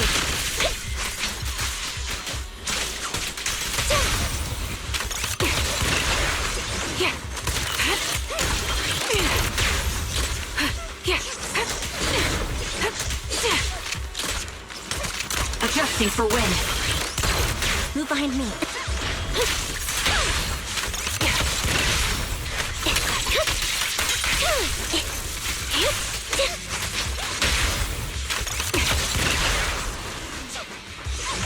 Copy. Now it's my turn to ask questions. What exactly is it that you're investigating? Since you're familiar with the name Silver, then you should know that it shouldn't exist anymore. What I'm investigating has something to do with it.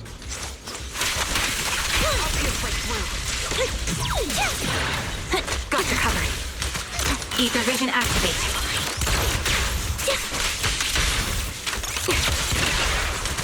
My bullets are one with the wind. Flip a switch. Supporting position. Huzzle! Fire support ready. Show no mercy.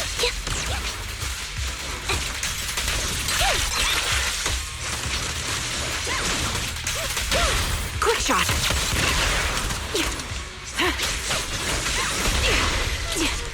Sound strategy. Foxy, let's use that fissure to head to the next location.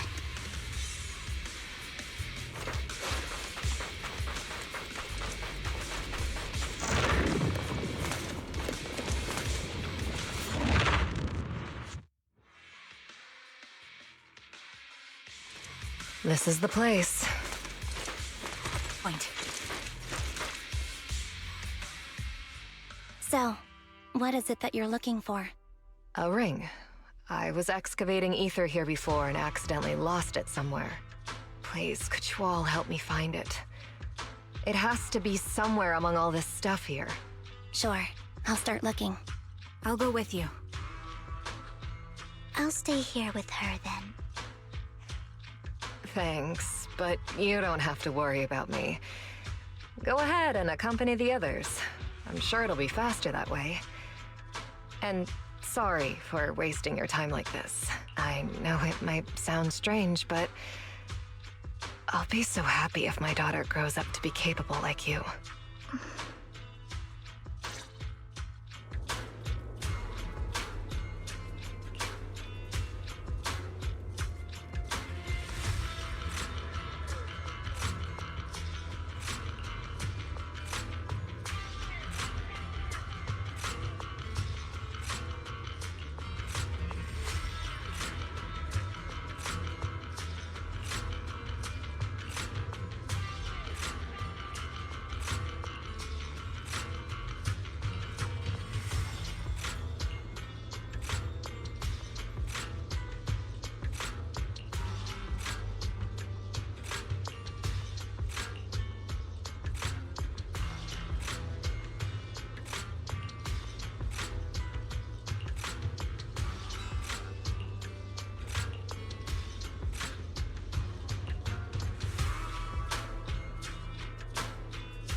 There's leftover food here. I don't want to imagine what's inside the bag. Neither do I.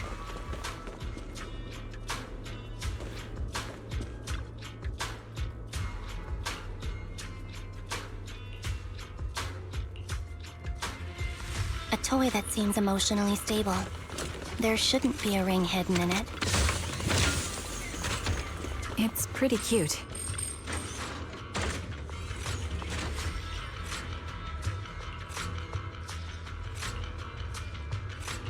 It's a fancy lunchbox? I wonder if its owner is safe and sound.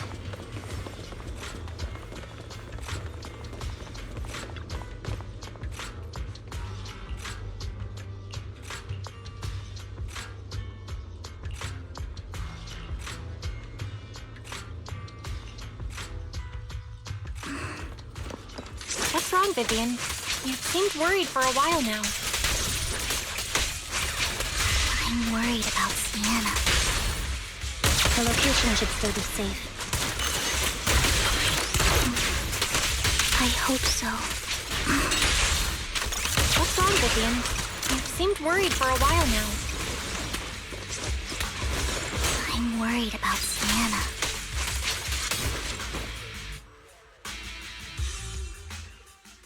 Could the ring be in that gas tank? Good thing this gas tank is empty.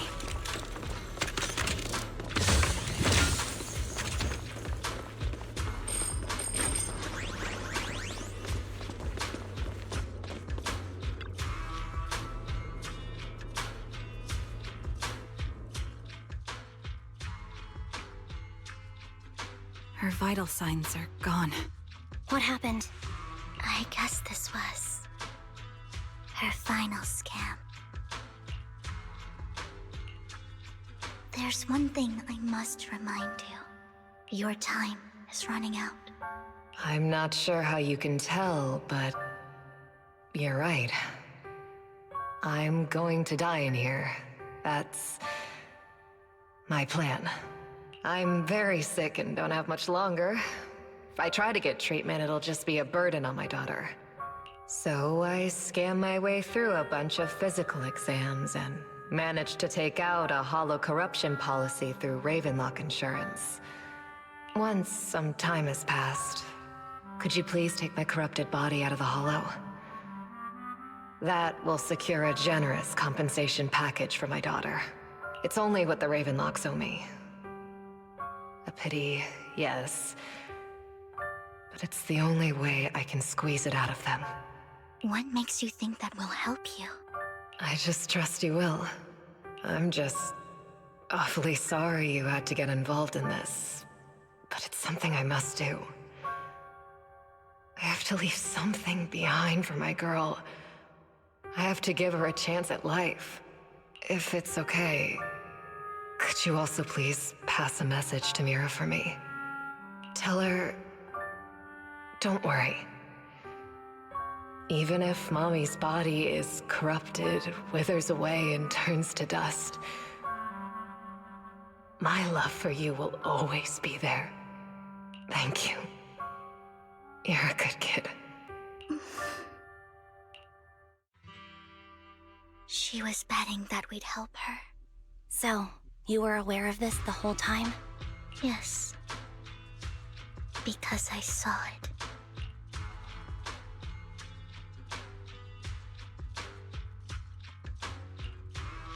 You might not believe me, but I've had this ability to see the future since I was a little girl. But the things I see are always something bad. Plagues, deaths, disasters. That's all I've ever been able to see. It's all that kid's fault! She's seriously jinxed. I always try to avoid her. Otherwise, she'll say something rotten that ends up coming true again. Prophecies, she says. Like she's not the one bringing the bad luck upon us. It wasn't me. I didn't do anything. Sorry. I'm sorry. What good is saying you're sorry? Things like this keep happening every time you open your mouth! How unlucky. She shouldn't be here. Nobody wants her around. If only she would just disappear. I just wanted to warn you all. I'm sorry.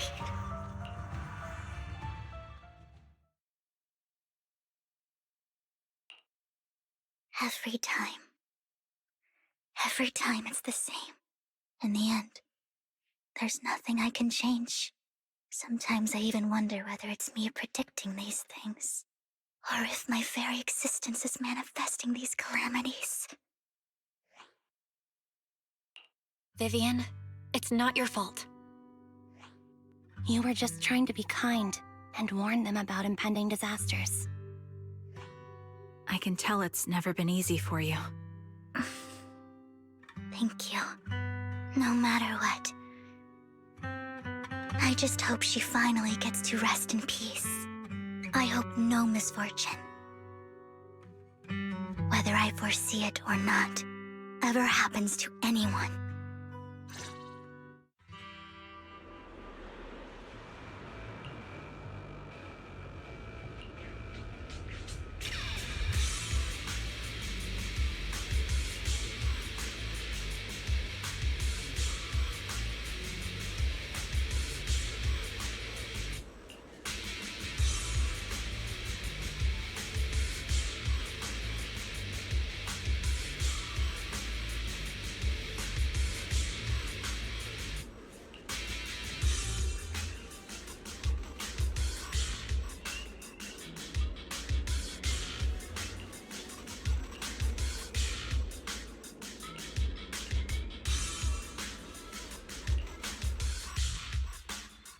Roxy, do you believe that the future can be changed?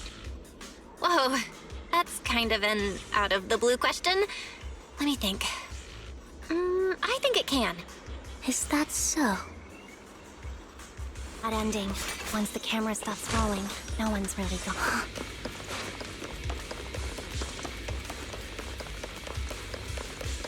In my memories, this has happened countless times already. Why can I only see these misfortunes? Why can't I even have a sliver of happiness? Adjusting for wind. Right on cue.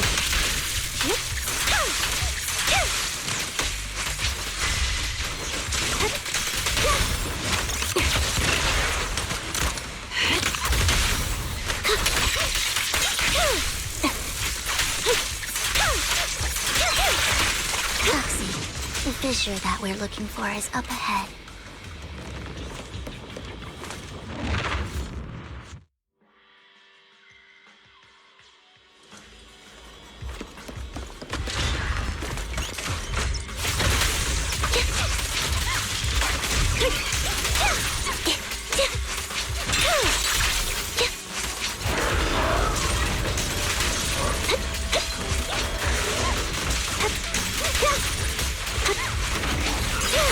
The target's weary. Recalibrating.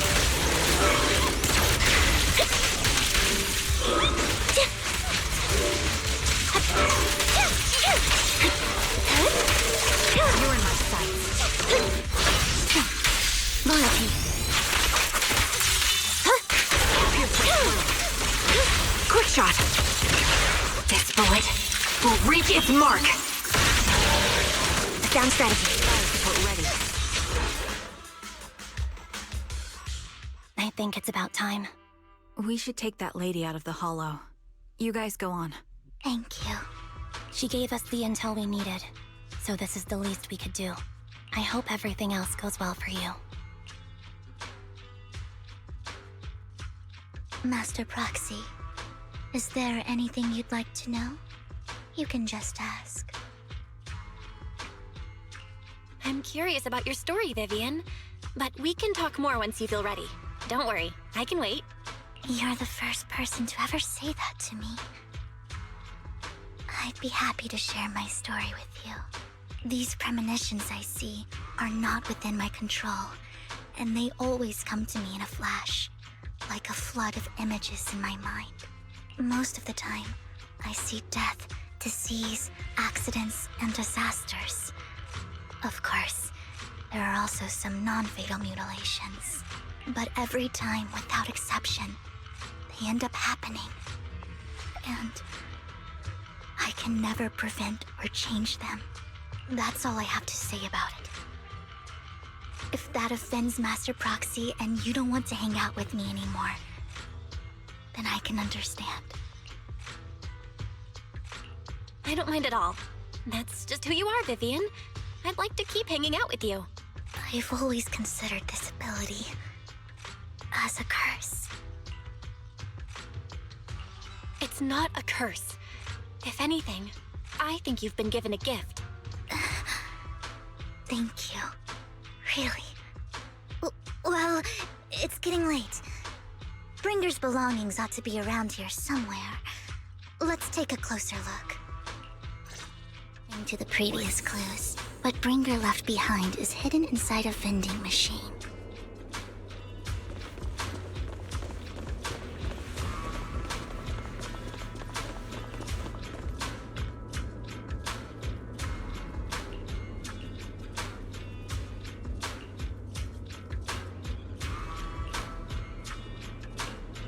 Looks like it isn't in here.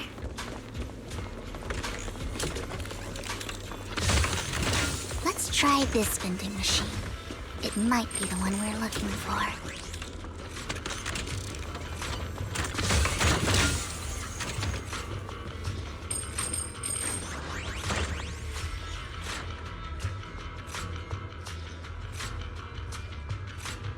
Strange, there's nothing in here. This vending machine looks a little suspicious, too.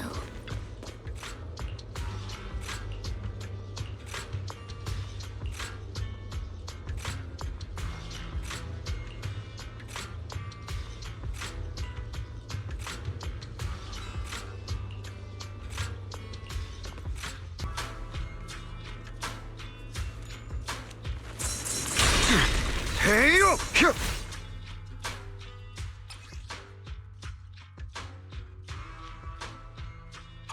This is it. This notebook is what Bringer left behind. But I don't know what these markings on it mean.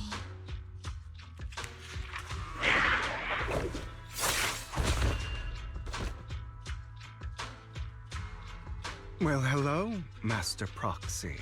It's been a while. Oh, don't give me that scandalized look. I did just save your lives. I would have protected the proxy even if you hadn't appeared. I'm sure of it, but I happen to be in the area. Worry not, dear companion. I have complete confidence in your strength. Hang on, did you say companion? So you two know each other. Apologies. I didn't have a chance to mention it before. I'm actually part of the Phantom Thieves Syndicate, Mockingbird. That's right. I was only able to slip in during the auction thanks to some help from Vivian backstage. So, the whole time, you were only bidding on the collection so you could get backstage and mess with things? I warned you before. You can't rely on appearances. Don't worry, Master Proxy. We don't have any ulterior motives here. As you've probably heard, Mockingbird is a renowned Phantom Thieves syndicate in New Eridu that, despite its longevity, has managed to maintain the secrecy of its members' identities to this day. So, disclosing our identities to you is essentially the highest sign of good faith that a Mockingbird Phantom Thief can show. But Lycon said that you're very dangerous and we should be careful. Then I imagine he's also told you about some of our past. And I'm sure you know that in a complex situation like ours, you shouldn't listen to either side over the other. Mockingbird's purpose is very simple, really. To form long-standing and cooperative relationships with outstanding proxies like yourself. We need your abilities. Before you make any decisions, please allow me to briefly explain the concept behind the Mockingbird Syndicate. We all know there isn't anything in this world that's fair. A prime example being the uneven distribution of wealth. People from tops splurge on luxurious collectibles, while the poor have to gamble with their own lives just to get by. Of course, besides wealth, there's also an unequal distribution in this world of happiness and suffering, hope and despair, love and hate. It's all just so unfair. Somebody has to do something to tilt the balance of the scales. And thus Mockingbird was born. We take from those who have far more than they deserve and give it to those who deserve to have more. If you ask me, that's enough to be considered a form of justice. You do have a point. I can agree with that. Thank you. I knew if anyone, you'd understand. However, aside from these philosophical considerations, we also have a crisis on our hands to deal with. As you know, the Exaltists are plotting to use the power of sacrifice to launch an attack on all of New Eridu. We can provide you with all the latest intel, just like that notebook you found. Something those pompous housekeepers would never be willing to do. And the most crucial part of this whole game, the sacrifice core, is currently in my possession. I think that makes this a highly competitive deal. We share the same goal for the moment, stopping the impending disaster from playing out. I need some time to think about it. How about this? If you still have misgivings about our upcoming cooperation, then why don't you bring Lycon along with you? He's got the support of the mayor's office behind him, and his presence alone is enough to keep me in check. That would put you more at ease, right? Of course, you're welcome to bring some other friends along, provided they aren't from public security or HSO. Well, if you're willing to let my friends come along, then you've got a deal. Great. It's a deal. By the way, Proxy, this is for you.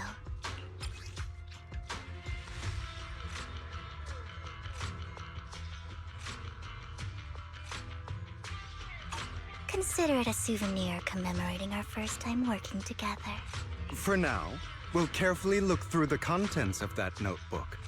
I'll contact you if anything comes up.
How about it?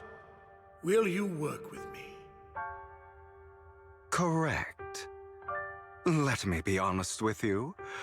I have the sacrifice core that you're after. I am Mockingbird. So it's you. I never thought you'd be so bold as to come see me alone. Relax, my friend.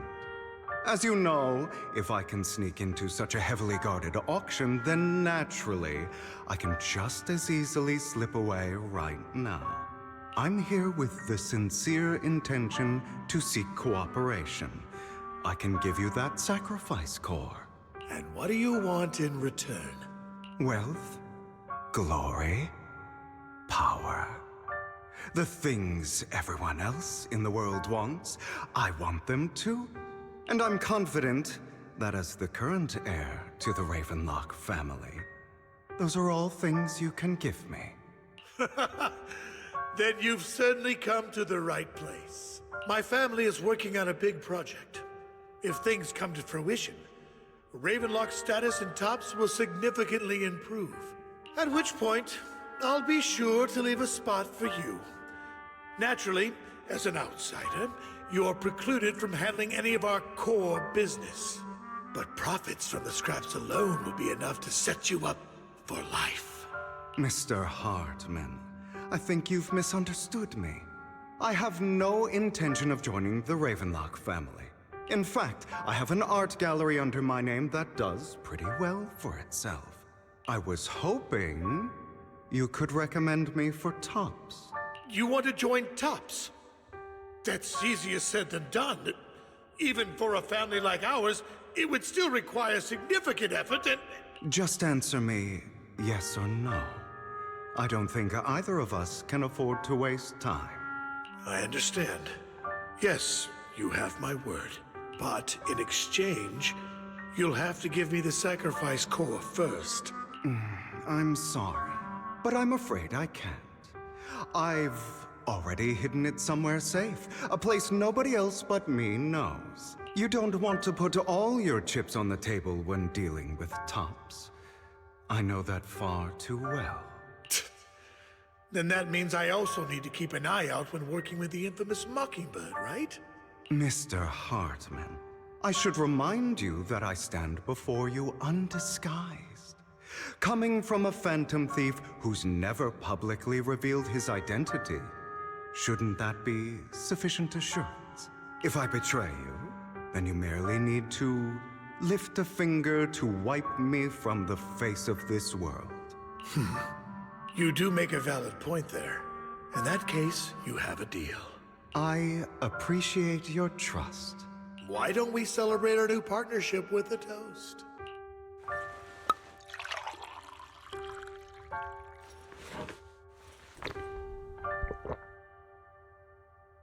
Having a drink before undertaking anything important is a family tradition. It's good luck. As an outsider, it's a real honor. By the way, you aren't the only member of your organization, are you? Shouldn't all your companions agree to this deal first? You don't have to worry about that. I'll make sure she agrees. Otherwise, I'll get rid of her too. Seems you'll do whatever it takes to get things done. Great things lie ahead for someone like you. All right, let's leave it at that for today. I'll contact you about what to do next. That's him! He's the one who killed Serena! She was the only one who was ever any good to him, right? That's how he repays her? That's why they say once a mongrel, always a mongrel. Just look into his eyes. Father! We have to punish him! Serena had been ranking ahead of him. Hugo must have poisoned her water so he could pass her. Pure evil. Typical for an impure bloodline. You should have been kicked out ages ago. Hugo, did you do all this? Yes, it was me. I killed her. He admitted it! Father, he must be expelled. He has no right to live under the same roof as us. Why don't we reunite him with Serena then? Nobody would ever know. Hugo, well done. My children, how many times have I told you before? In this world, only the most ruthless, cruel, and unscrupulous of people ever make it to the top. Like Hugo here, who is willing to murder his only true loved one without a second thought. Only someone with the means and the gumption to do that is qualified to be my heir. But I... It's all over now, and the results are obvious. The winner of this month's assessment is Hugo. As for the rest of you, go to the usual place for the punishment you deserve. Father! Before this, I was number one. As I've told you before, there's only room for one winner in this family. You're still a loser, even if it's by the smallest margin. And there's no reason for a loser to exist. This is all for your own good. Do you understand? Go on now. Receive your punishment for the sake of the family. Yes, I understand. I'm sorry.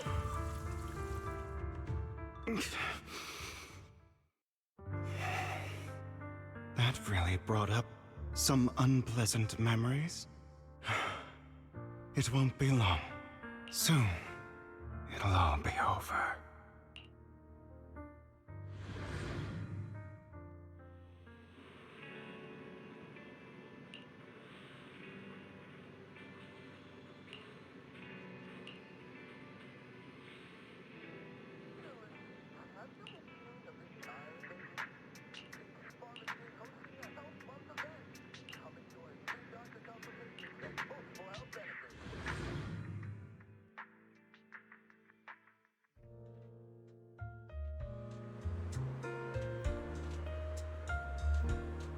Thank you for escorting me here, Proxy.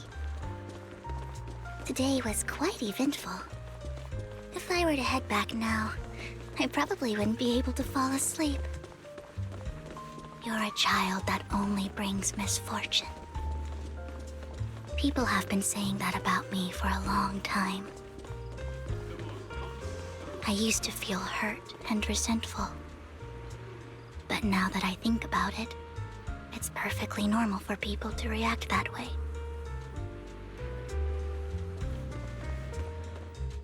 Why do I only predict suffering?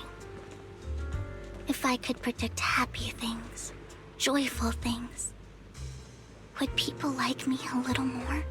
Maybe. Fate truly is set in stone. Often, I want to help these people avoid their miserable fates. For a time, I even thought that I was successful, that I could change people's destiny. But it was all an illusion. In the end, I couldn't do anything at all. So, I was really happy when you said that my abilities weren't a curse, but a gift. Thank you, Proxy. I'm so glad to have met you. And you're also a fan of Lord Phaethon. It's like we were fated to meet. I don't know why, but I feel completely at ease when I'm by your side. I feel like I'm free from judgment, from blame. Like I don't need to worry about anything, and can just be my own true self. Perhaps people really do possess an aura, and ours just so happen to be extremely compatible. By the way, you asked me before about Hugo. I don't really know much about him. He rarely ever talks about his past, but judging from his eye colors, you can guess he's probably the bastard son of a renowned family. I think his mother was very worried about his different colored eyes, and even wanted to get rid of him at one point. But then his family offered a huge price and bought him off his mother for some reason. And just like that, he moved from a leaky and drafty boarding room to a luxurious mansion. But he's also mentioned that the extravagant home is actually like hell for him. I think it's probably because the family treats him terribly. I digress. He ran away and ended up meeting Lycon and his master. After that, they formed Mockingbird together and experienced a rare period of happiness. Until Lycon's betrayal. So, what's your take on Hugo? I imagine I would still be wandering around now if I had never met him. To me, Hugo is just like an older brother. I've always felt as though he's carrying some heavy burden with him. But that's a secret he's kept to himself. Something he'll never tell me. Sometimes when I look into his eyes, I can feel that he's really struggling with something. Even though he may say some extreme things, Hugo really isn't a bad person. I think one day he'll tell me his secret. Until then, I just have to wait. Wait and trust him.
It appears we're the first to arrive. I thought we were running late. This might sound weird, but it's nice to think about getting to work with you from now on. I don't really know why that makes me feel so happy. Oh, it's because we're fellow fans! Anyone who likes Lord Phaethon can't be a bad guy. For sure. Of course, Lord Phaethon is the greatest there will ever be, but you're definitely the best proxy I've ever met in person. Hugo told me before that you're really skilled, and he said we'd get along great. I never expected he'd be so right. Oh, by the way, would you like to come by my place if you have time later? I have a huge collection of Lord Phaethon merch. Phaethon, Lord Phaethon doesn't have any merch out there, right? I mean, we don't even know what he looks like, for starters. It's all my own original merch, like screenshots of old internet comments. I print them out and turn them into postcards. Plus the avatars Lord Phaethon's used, the music playlists they recommend. I've organized it all. I'd love to show it all to you if we get the chance. Well, I appreciate the thought. Speaking of which, what's taking those two so long? Hugo said he had some preparations to do before entering the Hollow. I wonder how that's coming along.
This is getting to be more than just a coincidence, don't you think?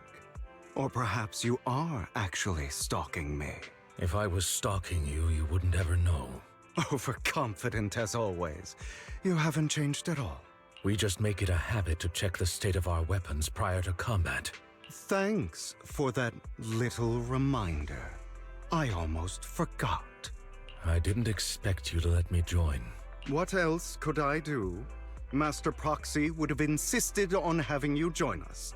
I never expected for us to have a chance to enjoy some pleasant conversation like this. Without our weapons drawn, that is. It really has been too long. I still remember when we first established Mockingbird. Indeed. That was a long time ago. Thankfully, Jack went in peace. He must have known about his condition for some time. He even left us with instructions. Passing peacefully in your sleep is the most natural way to go. I'm happy for him. By the way, Lycon, have you given it any thought yet? You mean about our guild for Phantom Thieves? Yeah. It's time for us to build an organization of our own. Jack always supported the idea, didn't he? I don't have any objections. But what should we call it then? How about Mockingbird? It's a bird known for mimicking the calls of others to blend in. The same way we don high society roles for ourselves when we're out on a mission. Oh, oops. I nearly forgot. You're a terrible actor, and you're always flubbing your lines. I guess we can rule out that name then. No, call it Mockingbird. We're always just putting on an act, aren't we? I won't slip up on our next mission. Besides, we still ran missions together even when we didn't have a name. Having one now won't really make a difference. No. It does make a difference, Lycon. And I don't just want a name. I want Mockingbird to become a symbol. Like the sword of Damocles hanging over everyone's heads. Striking fear into the hearts of the rich and cruel whenever they hear the name. Just like Jack used to say, this world isn't fair. So that's why we have to influence it however we can. And change things in our own way. But on the basis of not causing harm to other people's lives. That's also what Jack used to say. You remember, don't you? Of course I remember. All right. I promise. That sounded pretty forced. Don't forget, things don't end well for people who break their oaths. I'm good for my word. You must trust your fellow companions. That's also something Jack would say. Well then, today's the day that Mockingbird will officially start flying. Our first order of business, deciding on our symbol.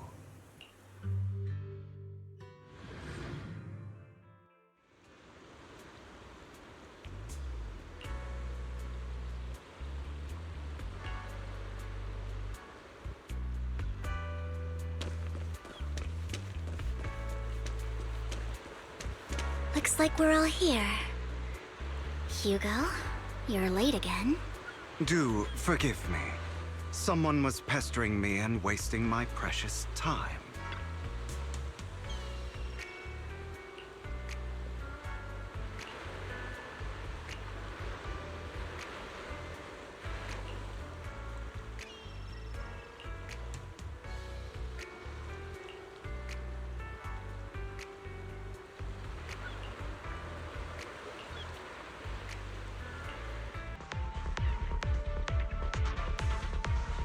I didn't expect the coordinates in Bringer's notes to lead here.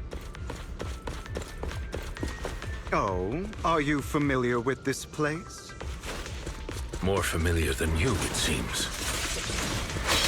Proxy, if they're being too noisy, night your death.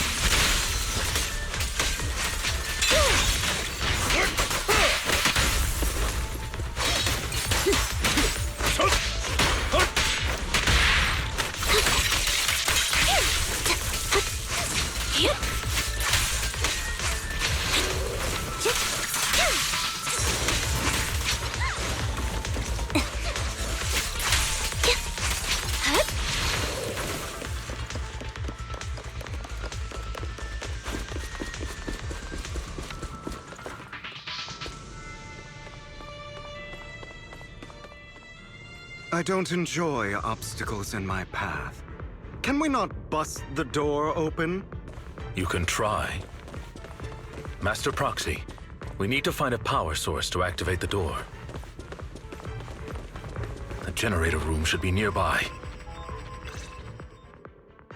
Master Proxy, I hate to be the bearer of bad news, but there's something wrong with the circuit.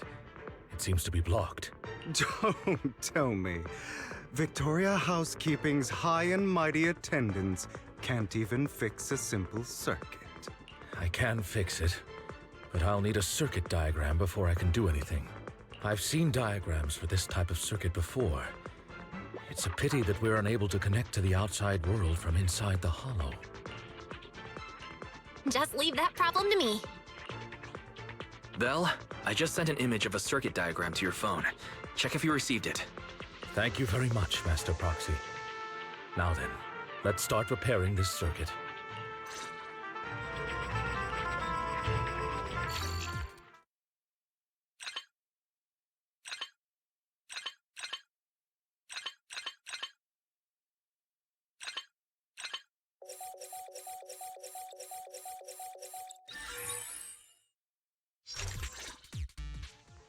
The circuit is fixed. We should now be able to open that door. Wait up. Wait a second. Something just doesn't add up. It's all coming together now. Communicating with the outside world from within a hollow. And getting that circuit diagram. In theory, there's only one person who could ever do that. Could it be your Lord Phaethon? Impossible. There's no way. But then again, only Phaethon could have done that. I mean, you're an incredible proxy, sure. And you're a good person. But could you really be Lord Phaethon? That's me. I'm Phaethon. Sorry, I just never had the chance to tell you. Unbelievable. Lord Phaethon! I've been your biggest fan for years now! Goodness me, Lord Phaethon was right in front of me all along, and I had no idea. This is like a dream. Could you...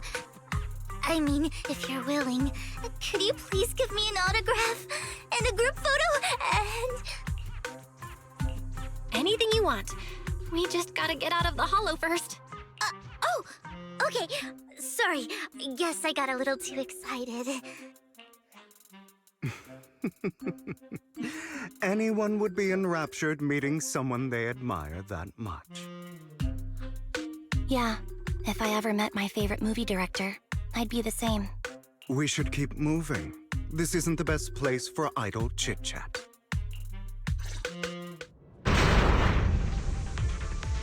The door's finally open.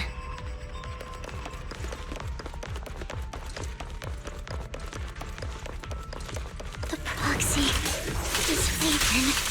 Phaethon is the proxy. This is a dream. I never want to wake up.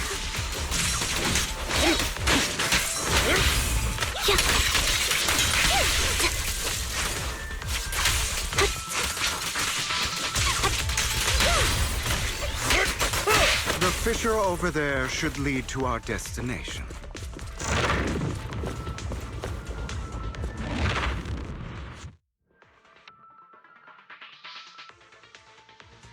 There are more ethereals around. Please be careful, Lord Phaethon. Your fighting style wasn't so reserved in the past. I've matured. You call this mature? You're just being pretentious.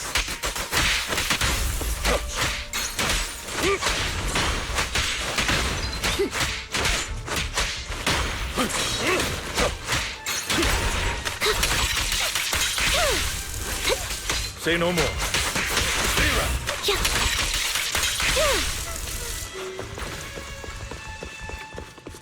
A difficult foe, that one. Let us leave this place at once. Ensuring Master Proxy's safety is our highest priority. I won't let anything happen to you, Lord Phaethon. Loyalty. Dad. Shoop. Mine too. Dad. Understood. With this power?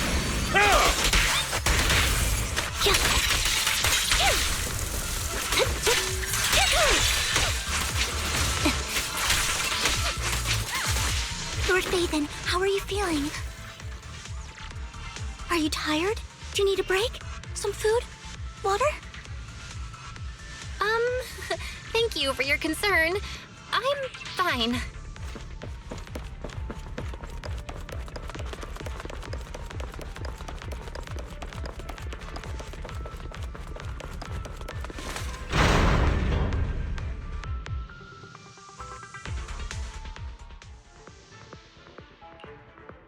Master, a complex mechanism has been detected ahead.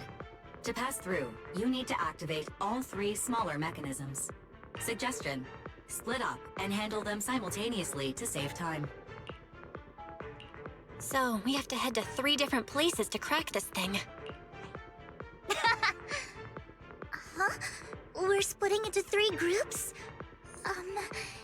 In that case, I'll protect you, Master Proxy! I can take care of one myself. That leaves the last one to me, then.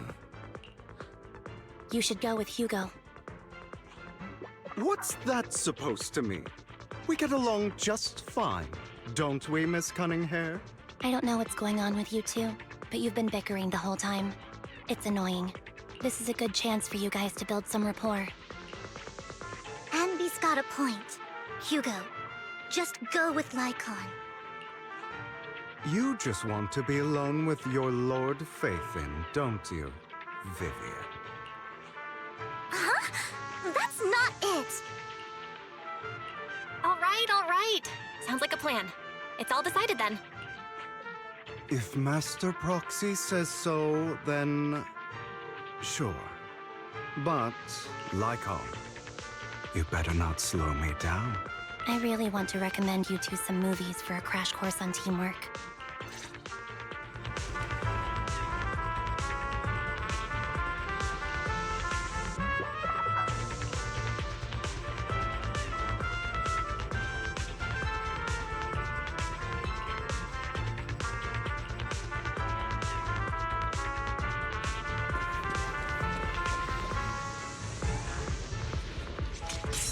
Lord Phaethon, there are too many ethereals here.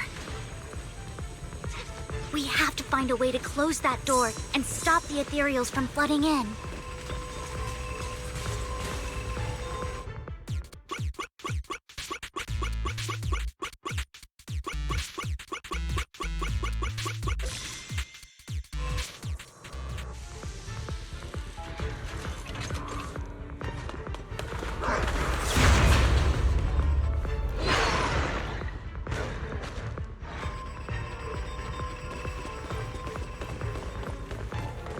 Lord Phaethon, seems like we both need to press down on these mechanisms at the same time.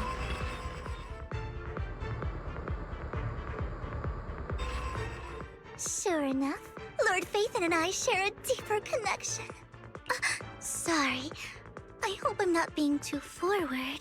Goodness me, somehow I'm fighting alongside Lord Phaethon. It's like all my dreams are coming true. I'm going to wake up any second now, aren't I? No, this isn't a dream. I'm real, see? You can even hold my hand.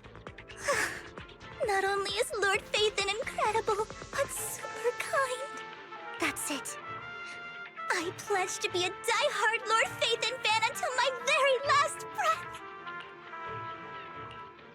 I'm happy to hear that, don't get me wrong. But why do you like Phaethon so much, Vivian? Lord Phaethon is my light, the one who saved me in my darkest, most desperate times. Like a deity who rescued me. You probably don't remember, but you really did save me that day. Well, it's so embarrassing to say all this in front of you. Sorry. I hope I'm not bothering you too much. Of course not. Thank you for your loyal support. I should be the one thanking you. Just being able to see Lord Phaethon makes me the luckiest person in the whole world. Sorry to keep babbling like this. I wonder how the others are doing. I'm sure Anby will be able to manage. She's great at this kind of stuff. But as for Hugo and Lycon, let's just hope they don't get into a fight with each other. There are too many ethereals here. Though, it's not a huge problem.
So, we have to cooperate to solve this problem. That's a real shame. I have no intention of arguing with you right now. Master Proxy and Miss Vivian are elsewhere, and we must rendezvous with them post-haste. What a coincidence. That's exactly what I was thinking. Just this once, we should trust each other. For the Proxy. I have no objections. Very well. Then you'd better keep your word. I know you've never fully trusted me, Lycon, even before it all fell apart.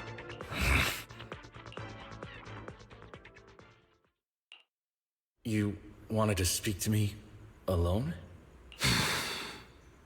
I know you and Hugo are as thick as thieves and don't hide anything from one another.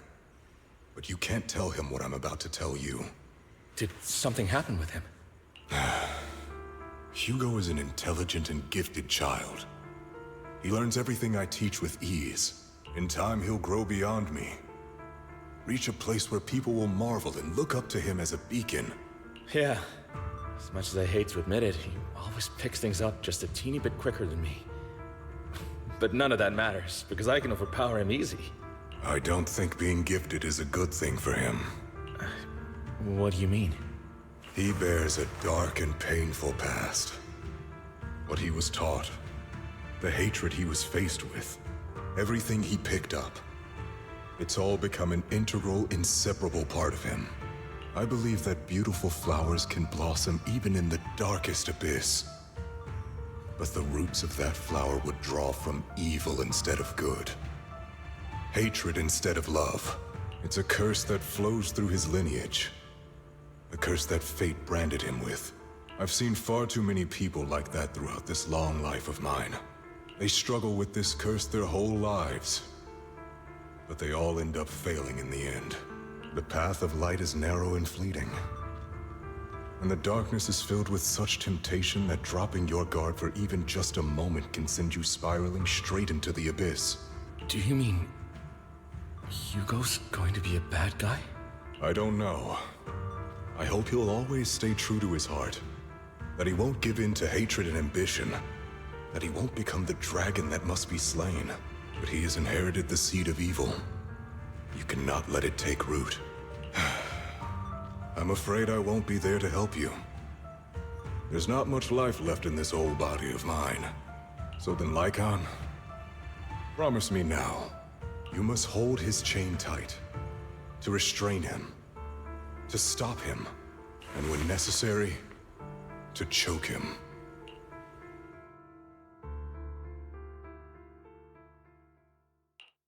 You've become slow.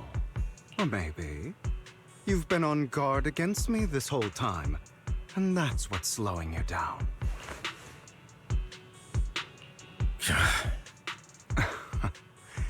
Looks like I was right. Lycon. I hope you're aware that the one who betrayed Mockingbird and went to work for the Mayflowers was you. Not me. I would never betray my companion. I don't wish to repeat myself, but you should not break our oath. That's the path I've chosen, and I'm going to stick to it. But you know that path will lead you the wrong way. Who are you to lecture me about right and wrong? I believe any path that makes you feel pain must be the wrong one. Your disgusting sympathies make me sick, Lycon. There's only ever been one person who can kill me or save me, and that is me.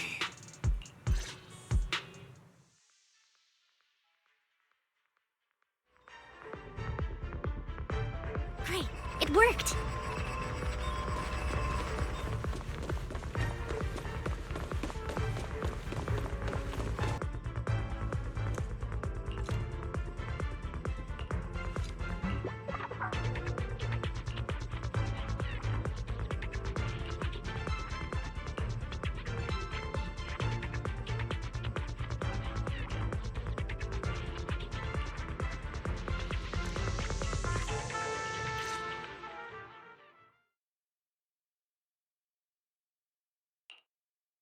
That was loud. What's happening up ahead? Hold on, everyone. I'll go check it out. It's probably multiple ethereals attacking. Just in case, I'll go with you. Vivian, you should go with them too. Keep an eye on Lycon, will you? I'm worried he might sell us out to the mayor when he gets the chance. I'd never do that. But if Miss Vivian wishes to join us, she's more than welcome. Okay, then I'll go with you. Why do you look so nervous? I've spent so much time by your side already. I need to get away from Lord Phaethon for a little bit, or I might die from this overwhelming happiness. If that's the case, Miss Vivian, feel free to come along with me.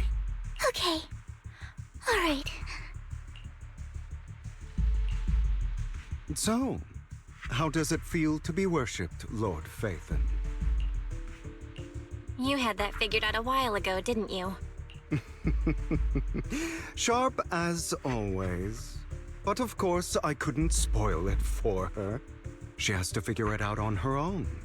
That's what makes it special. Not only that, you asked Lycon and Vivian to leave for a reason. Is there something you'd like to say to me? I can't keep anything from you, can I? I've always treated Vivian like my own little sister. Maybe it's just a coincidence, but she looks a lot like Serena. I think I mentioned it before. Serena was my half-sister. She passed away a long time ago. Vivian adores you. Whether you're Phaethon or just Belle. Of course, I also have a lot of respect for someone like you. Strong, fair, and genuinely kind. So I hope... I beg you, please keep her safe. Hang on. What's that supposed to mean? Think of it as the last bit of conscience I have left. A kid as pure as her. She should stay alongside someone who walks in the light. Like you. Not even Vivian can agree with all my beliefs. One day we'll go our separate ways. Your beliefs? What do you mean exactly? You probably heard from Lycon. We swore an oath when we started Mockingbird. We swore to use our own hands to right the wrongs in this world. But never, under any circumstances, would we take another human life. I stayed true to my words. Until my father, a man I hated, stood right before me. I could have ended his life easily, but I hesitated. I remembered that damned oath and their repeated attempts to convince me I didn't do it. Because of that, innocent people died. All because of him. If I'd killed him first, then none of those tragedies would have happened. People like him don't deserve to live.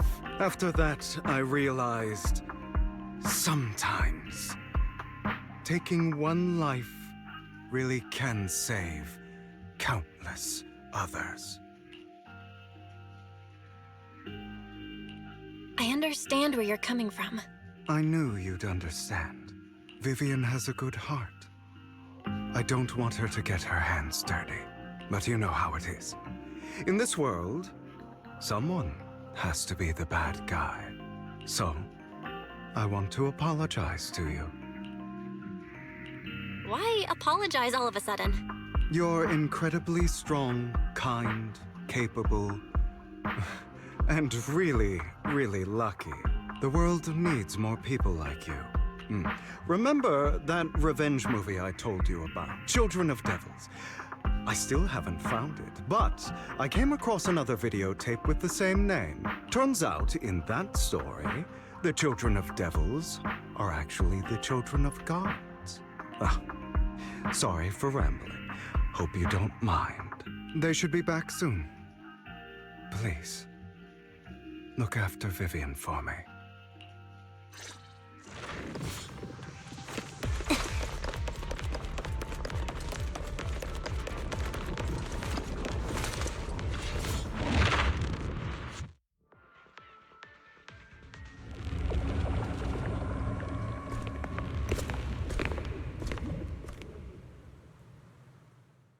What is this?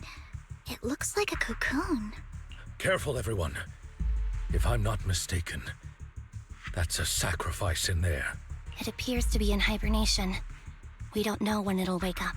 If it does wake up, we'll be in serious trouble. Wait, those spots Bringer marked in his notebook. Are you saying each one might have a sacrifice like this? That means there must be at least a dozen of them. And that's only counting the ones we know so far. These sacrifices may still be hibernating, but the fact that there are so many of them out there is terrifying. The Exaltists must have a way to revive them. And that's not all. These sacrifices can exist outside the Hollows. If they make their way into populated areas, I'm afraid it will lead to a catastrophic disaster likened to the fall of the old capital. That's almost certainly what they meant by vengeance against all New Eridu. Let's find a way to get rid of these sacrifices. We can't let the Exaltists have them. Thank you for helping me find this sacrifice. But sorry, kids. You won't be the ones to keep it. it's that annoying old man. Why is he here? I'd advise you to choose your words wisely, young lady. You are from the Ravenlock family. So it was you. That face. Oh, I know you. I heard about what happened to your friend. Truly unfortunate. If only she'd been smarter. It seems your goal was this sacrifice all along. You've been tailing us, haven't you? Keeping your distance so that I wouldn't notice. As expected of a Wolf Thyran, you are very perceptive. That's right. All thanks to your ex-partner, we were able to carry out our plan smoothly. My ex-partner? I'm not exactly happy being called that, but what he said is true. Wait, Hugo, what do you mean? I made a deal with Mr. Hartman in advance. So, would you kindly step aside and let us have this sacrifice? Of course, you can choose to refuse, but if you do, then I'll have to take coercive measures. What did you offer him? Everything we know about the sacrifices plus the core itself. But why? It's simple. I want to climb higher. Mr. Hartman offered me a chance to join TOPS. Who could say no to that?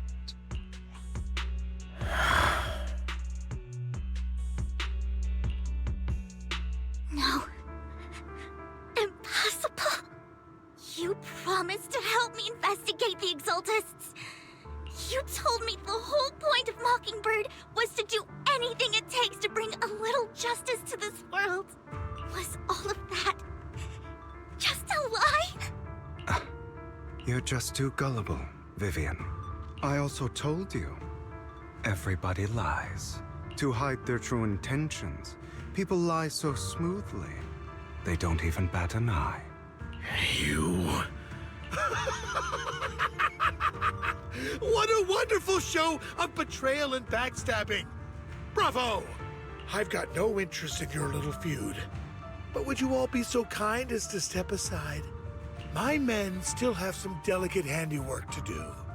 To extract that sacrifice behind you. Over my dead body. Hugo, why in the world would you do that? Instead of wasting your time on idle chatter, why not focus your energy on the battle ahead? Your plans will never succeed. It's useless. Don't you get it? You're not just going against the people in front of you. You're not going against me. Rather, the entire Ravenlock family, even the whole of TOPS. There's no chance of victory for you.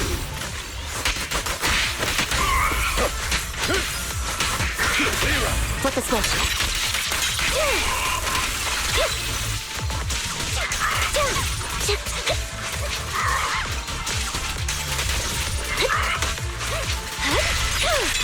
Now you can. Outside.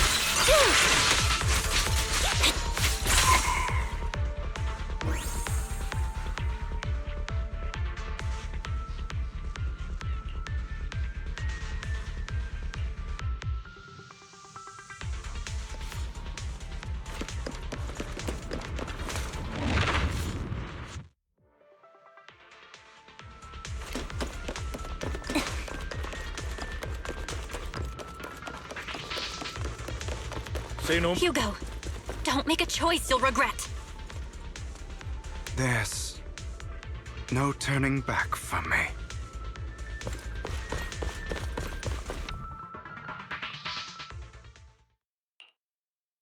Oh, you guys are such a pain. Hugo, stop standing around. Time for you to act. We had a deal. Give me the sacrifice core now. Did we? I don't remember. I imagine this is your favorite kind of entertainment. Watching allies betray each other, suspicion festering until it all turns to bitter hatred. Seeing people tear each other apart like wild beasts, just like your decaying family. Does it comfort that dead conscience of yours? You... What's that supposed to mean? I am loving the look on your face right now. Right when you think you've succeeded, I'm here to tell you it was all fake. None of it was real. Let this pain sink in. It's karma for what you did to me back then. You're insane. I have no idea what you're talking about. You still don't recognize me, do you? Let me give you a little hint. My full name is Hugo Vlad Ravenlock. That's impossible. You're part of our family? I may be an illegitimate child, but I have the same blood flowing in my veins as you. I know you. That bastard of his. Damn it. I could have sworn you were already. My dear uncle. You were never worthy of your position. You have no claim to the Ravenlock lineage. You may have killed all of my father's other children, but sorry to disappoint. I'm still alive. I am the true heir to the Ravenlock family. You're a bastard. You have no right to inherit the family. That's not for you to decide. Master Edmund is very supportive of my claim. Edmund? That's impossible. You weaseled your way into Top's inner circle? Master Edmund doesn't care who achieves his goal. In other words, he'd happily let me take over the Ravenlock family, as long as I'm more competent than you. This can't be! You don't know the family's real secret! I know a lot more than you think, including everything that you've done. Just give up. You never even stood a chance. Damn it. This was all fake, right? You were just putting on an act to fool this old man, right? I actually fell for it. Don't do that again. At least give us a heads up next time. Vivian, everything I did was to rightfully inherit the Ravenlock family. That part is true. Now, I'm going to kill this man who stole what was never his. I'll make sure he can never be a threat again. You can't kill him. We still need information from him on the sacrifices and the Exaltists. You must be misunderstanding something, Lycon. Just like you chose the mayor, I chose Tops. At least for now, Tops has the same interests as me. I'm not going to harm my own self-interests. Be it intel on the sacrifices or the core itself.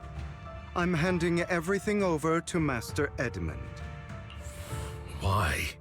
I just want to take back what's mine. If fate is not willing to give me justice, then I'll just have to seize it with my own hands. Stealing, robbing, lying, or betraying. I'll do whatever it takes. Even if it means selling your soul to the devil? You know about the power struggle between Tops and City Hall. Those elites at Tops would be only too happy to see the Exaltists plotting a grand attack on New Eridu using sacrifices. That would severely harm the Mayflower's reputation and approval rating in New Eridu. And that's exactly what Tops wants to see. If that happens, countless people will die! I'm sorry it has to be this way, but I have to do this. I'm going to get everything Master Edmund wants. Inherit the Ravenlock name, climb to the top. And then I'll be able to change everything for good. For a permanent and absolute victory. We must endure the pain of cutting away rotten flesh. And persevere through the darkest hour before dawn. Someone has to do it.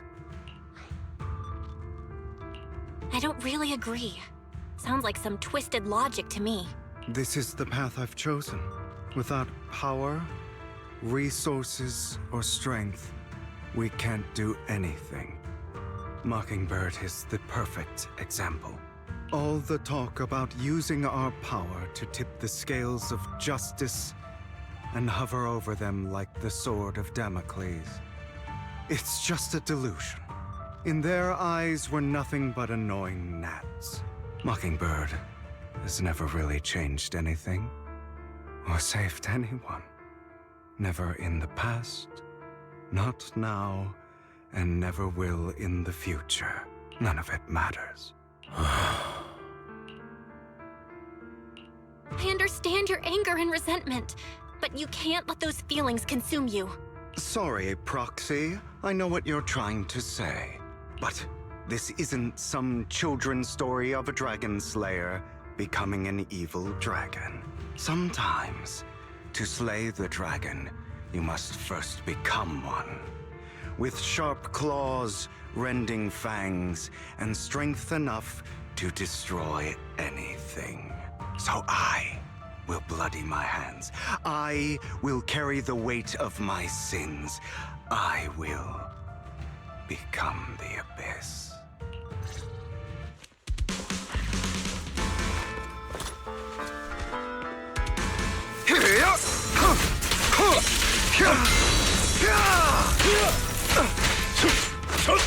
It's about time you kneel. Not bad. Back in control. Again.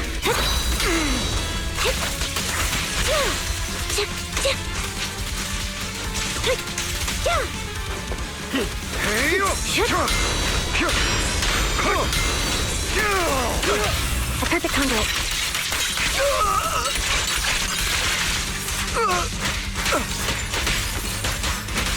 Ready to continue. Beg for mercy. I have you now. Satisfactory.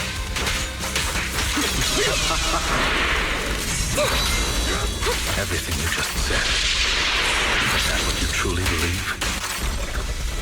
Of course. Are you surprised? I have never once thought that Mockingbird was a failure. Our actions, no matter how childish or flawed, must have made their mark on the world. They might have been trivial or foolish, but as long as they had an impact, the things we did are far from meaningless. Is that all? I don't want it to end like this. There must be another way. There is, Vivian. This is the final lesson I'll impart to you.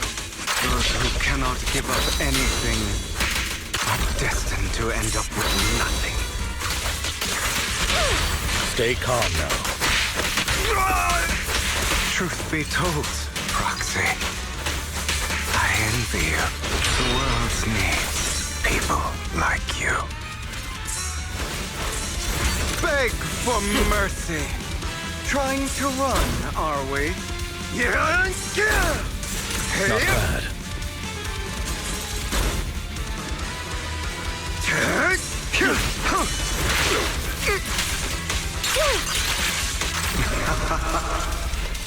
Flawless teamwork.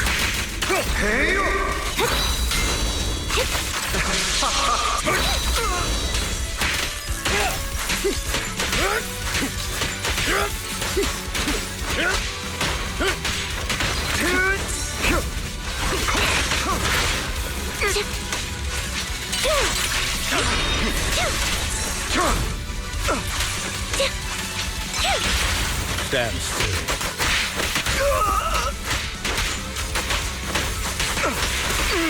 I'll bite your throat out.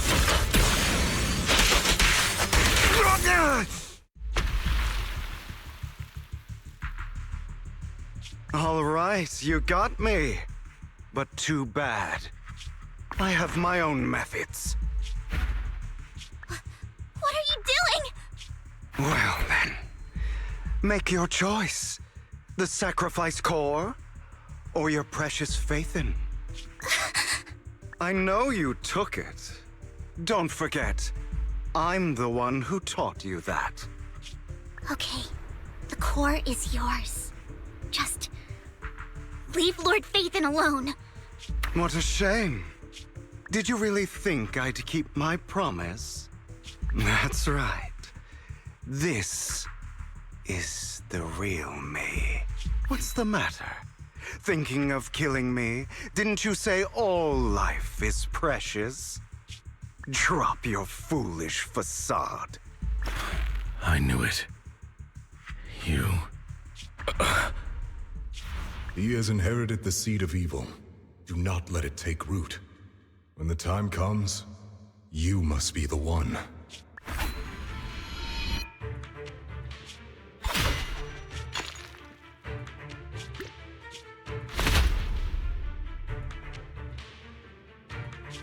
on, kill me. If you've got the guts, do it, traitor.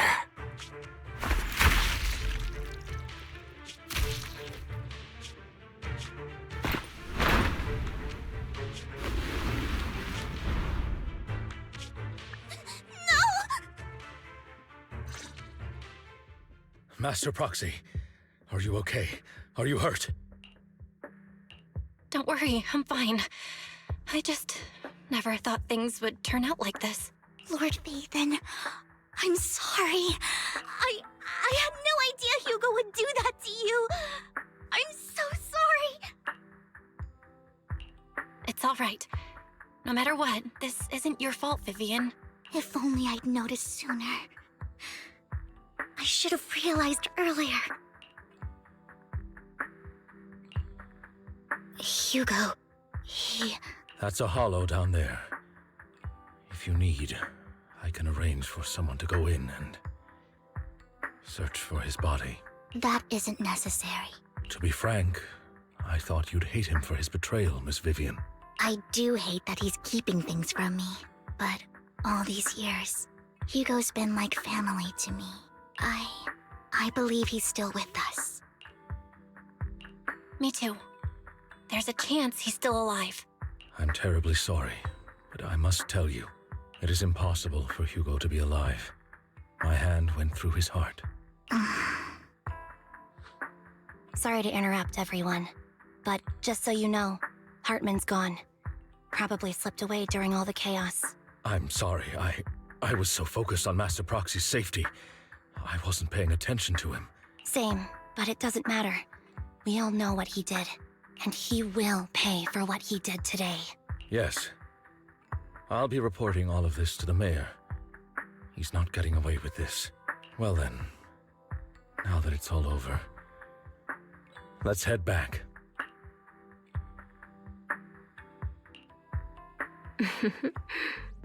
Another obstacle out of the way. She's going to be pleased about this. May the Creator guide us. Fear, suffering, despair, and destruction. That's the future I see. Lord Vathan.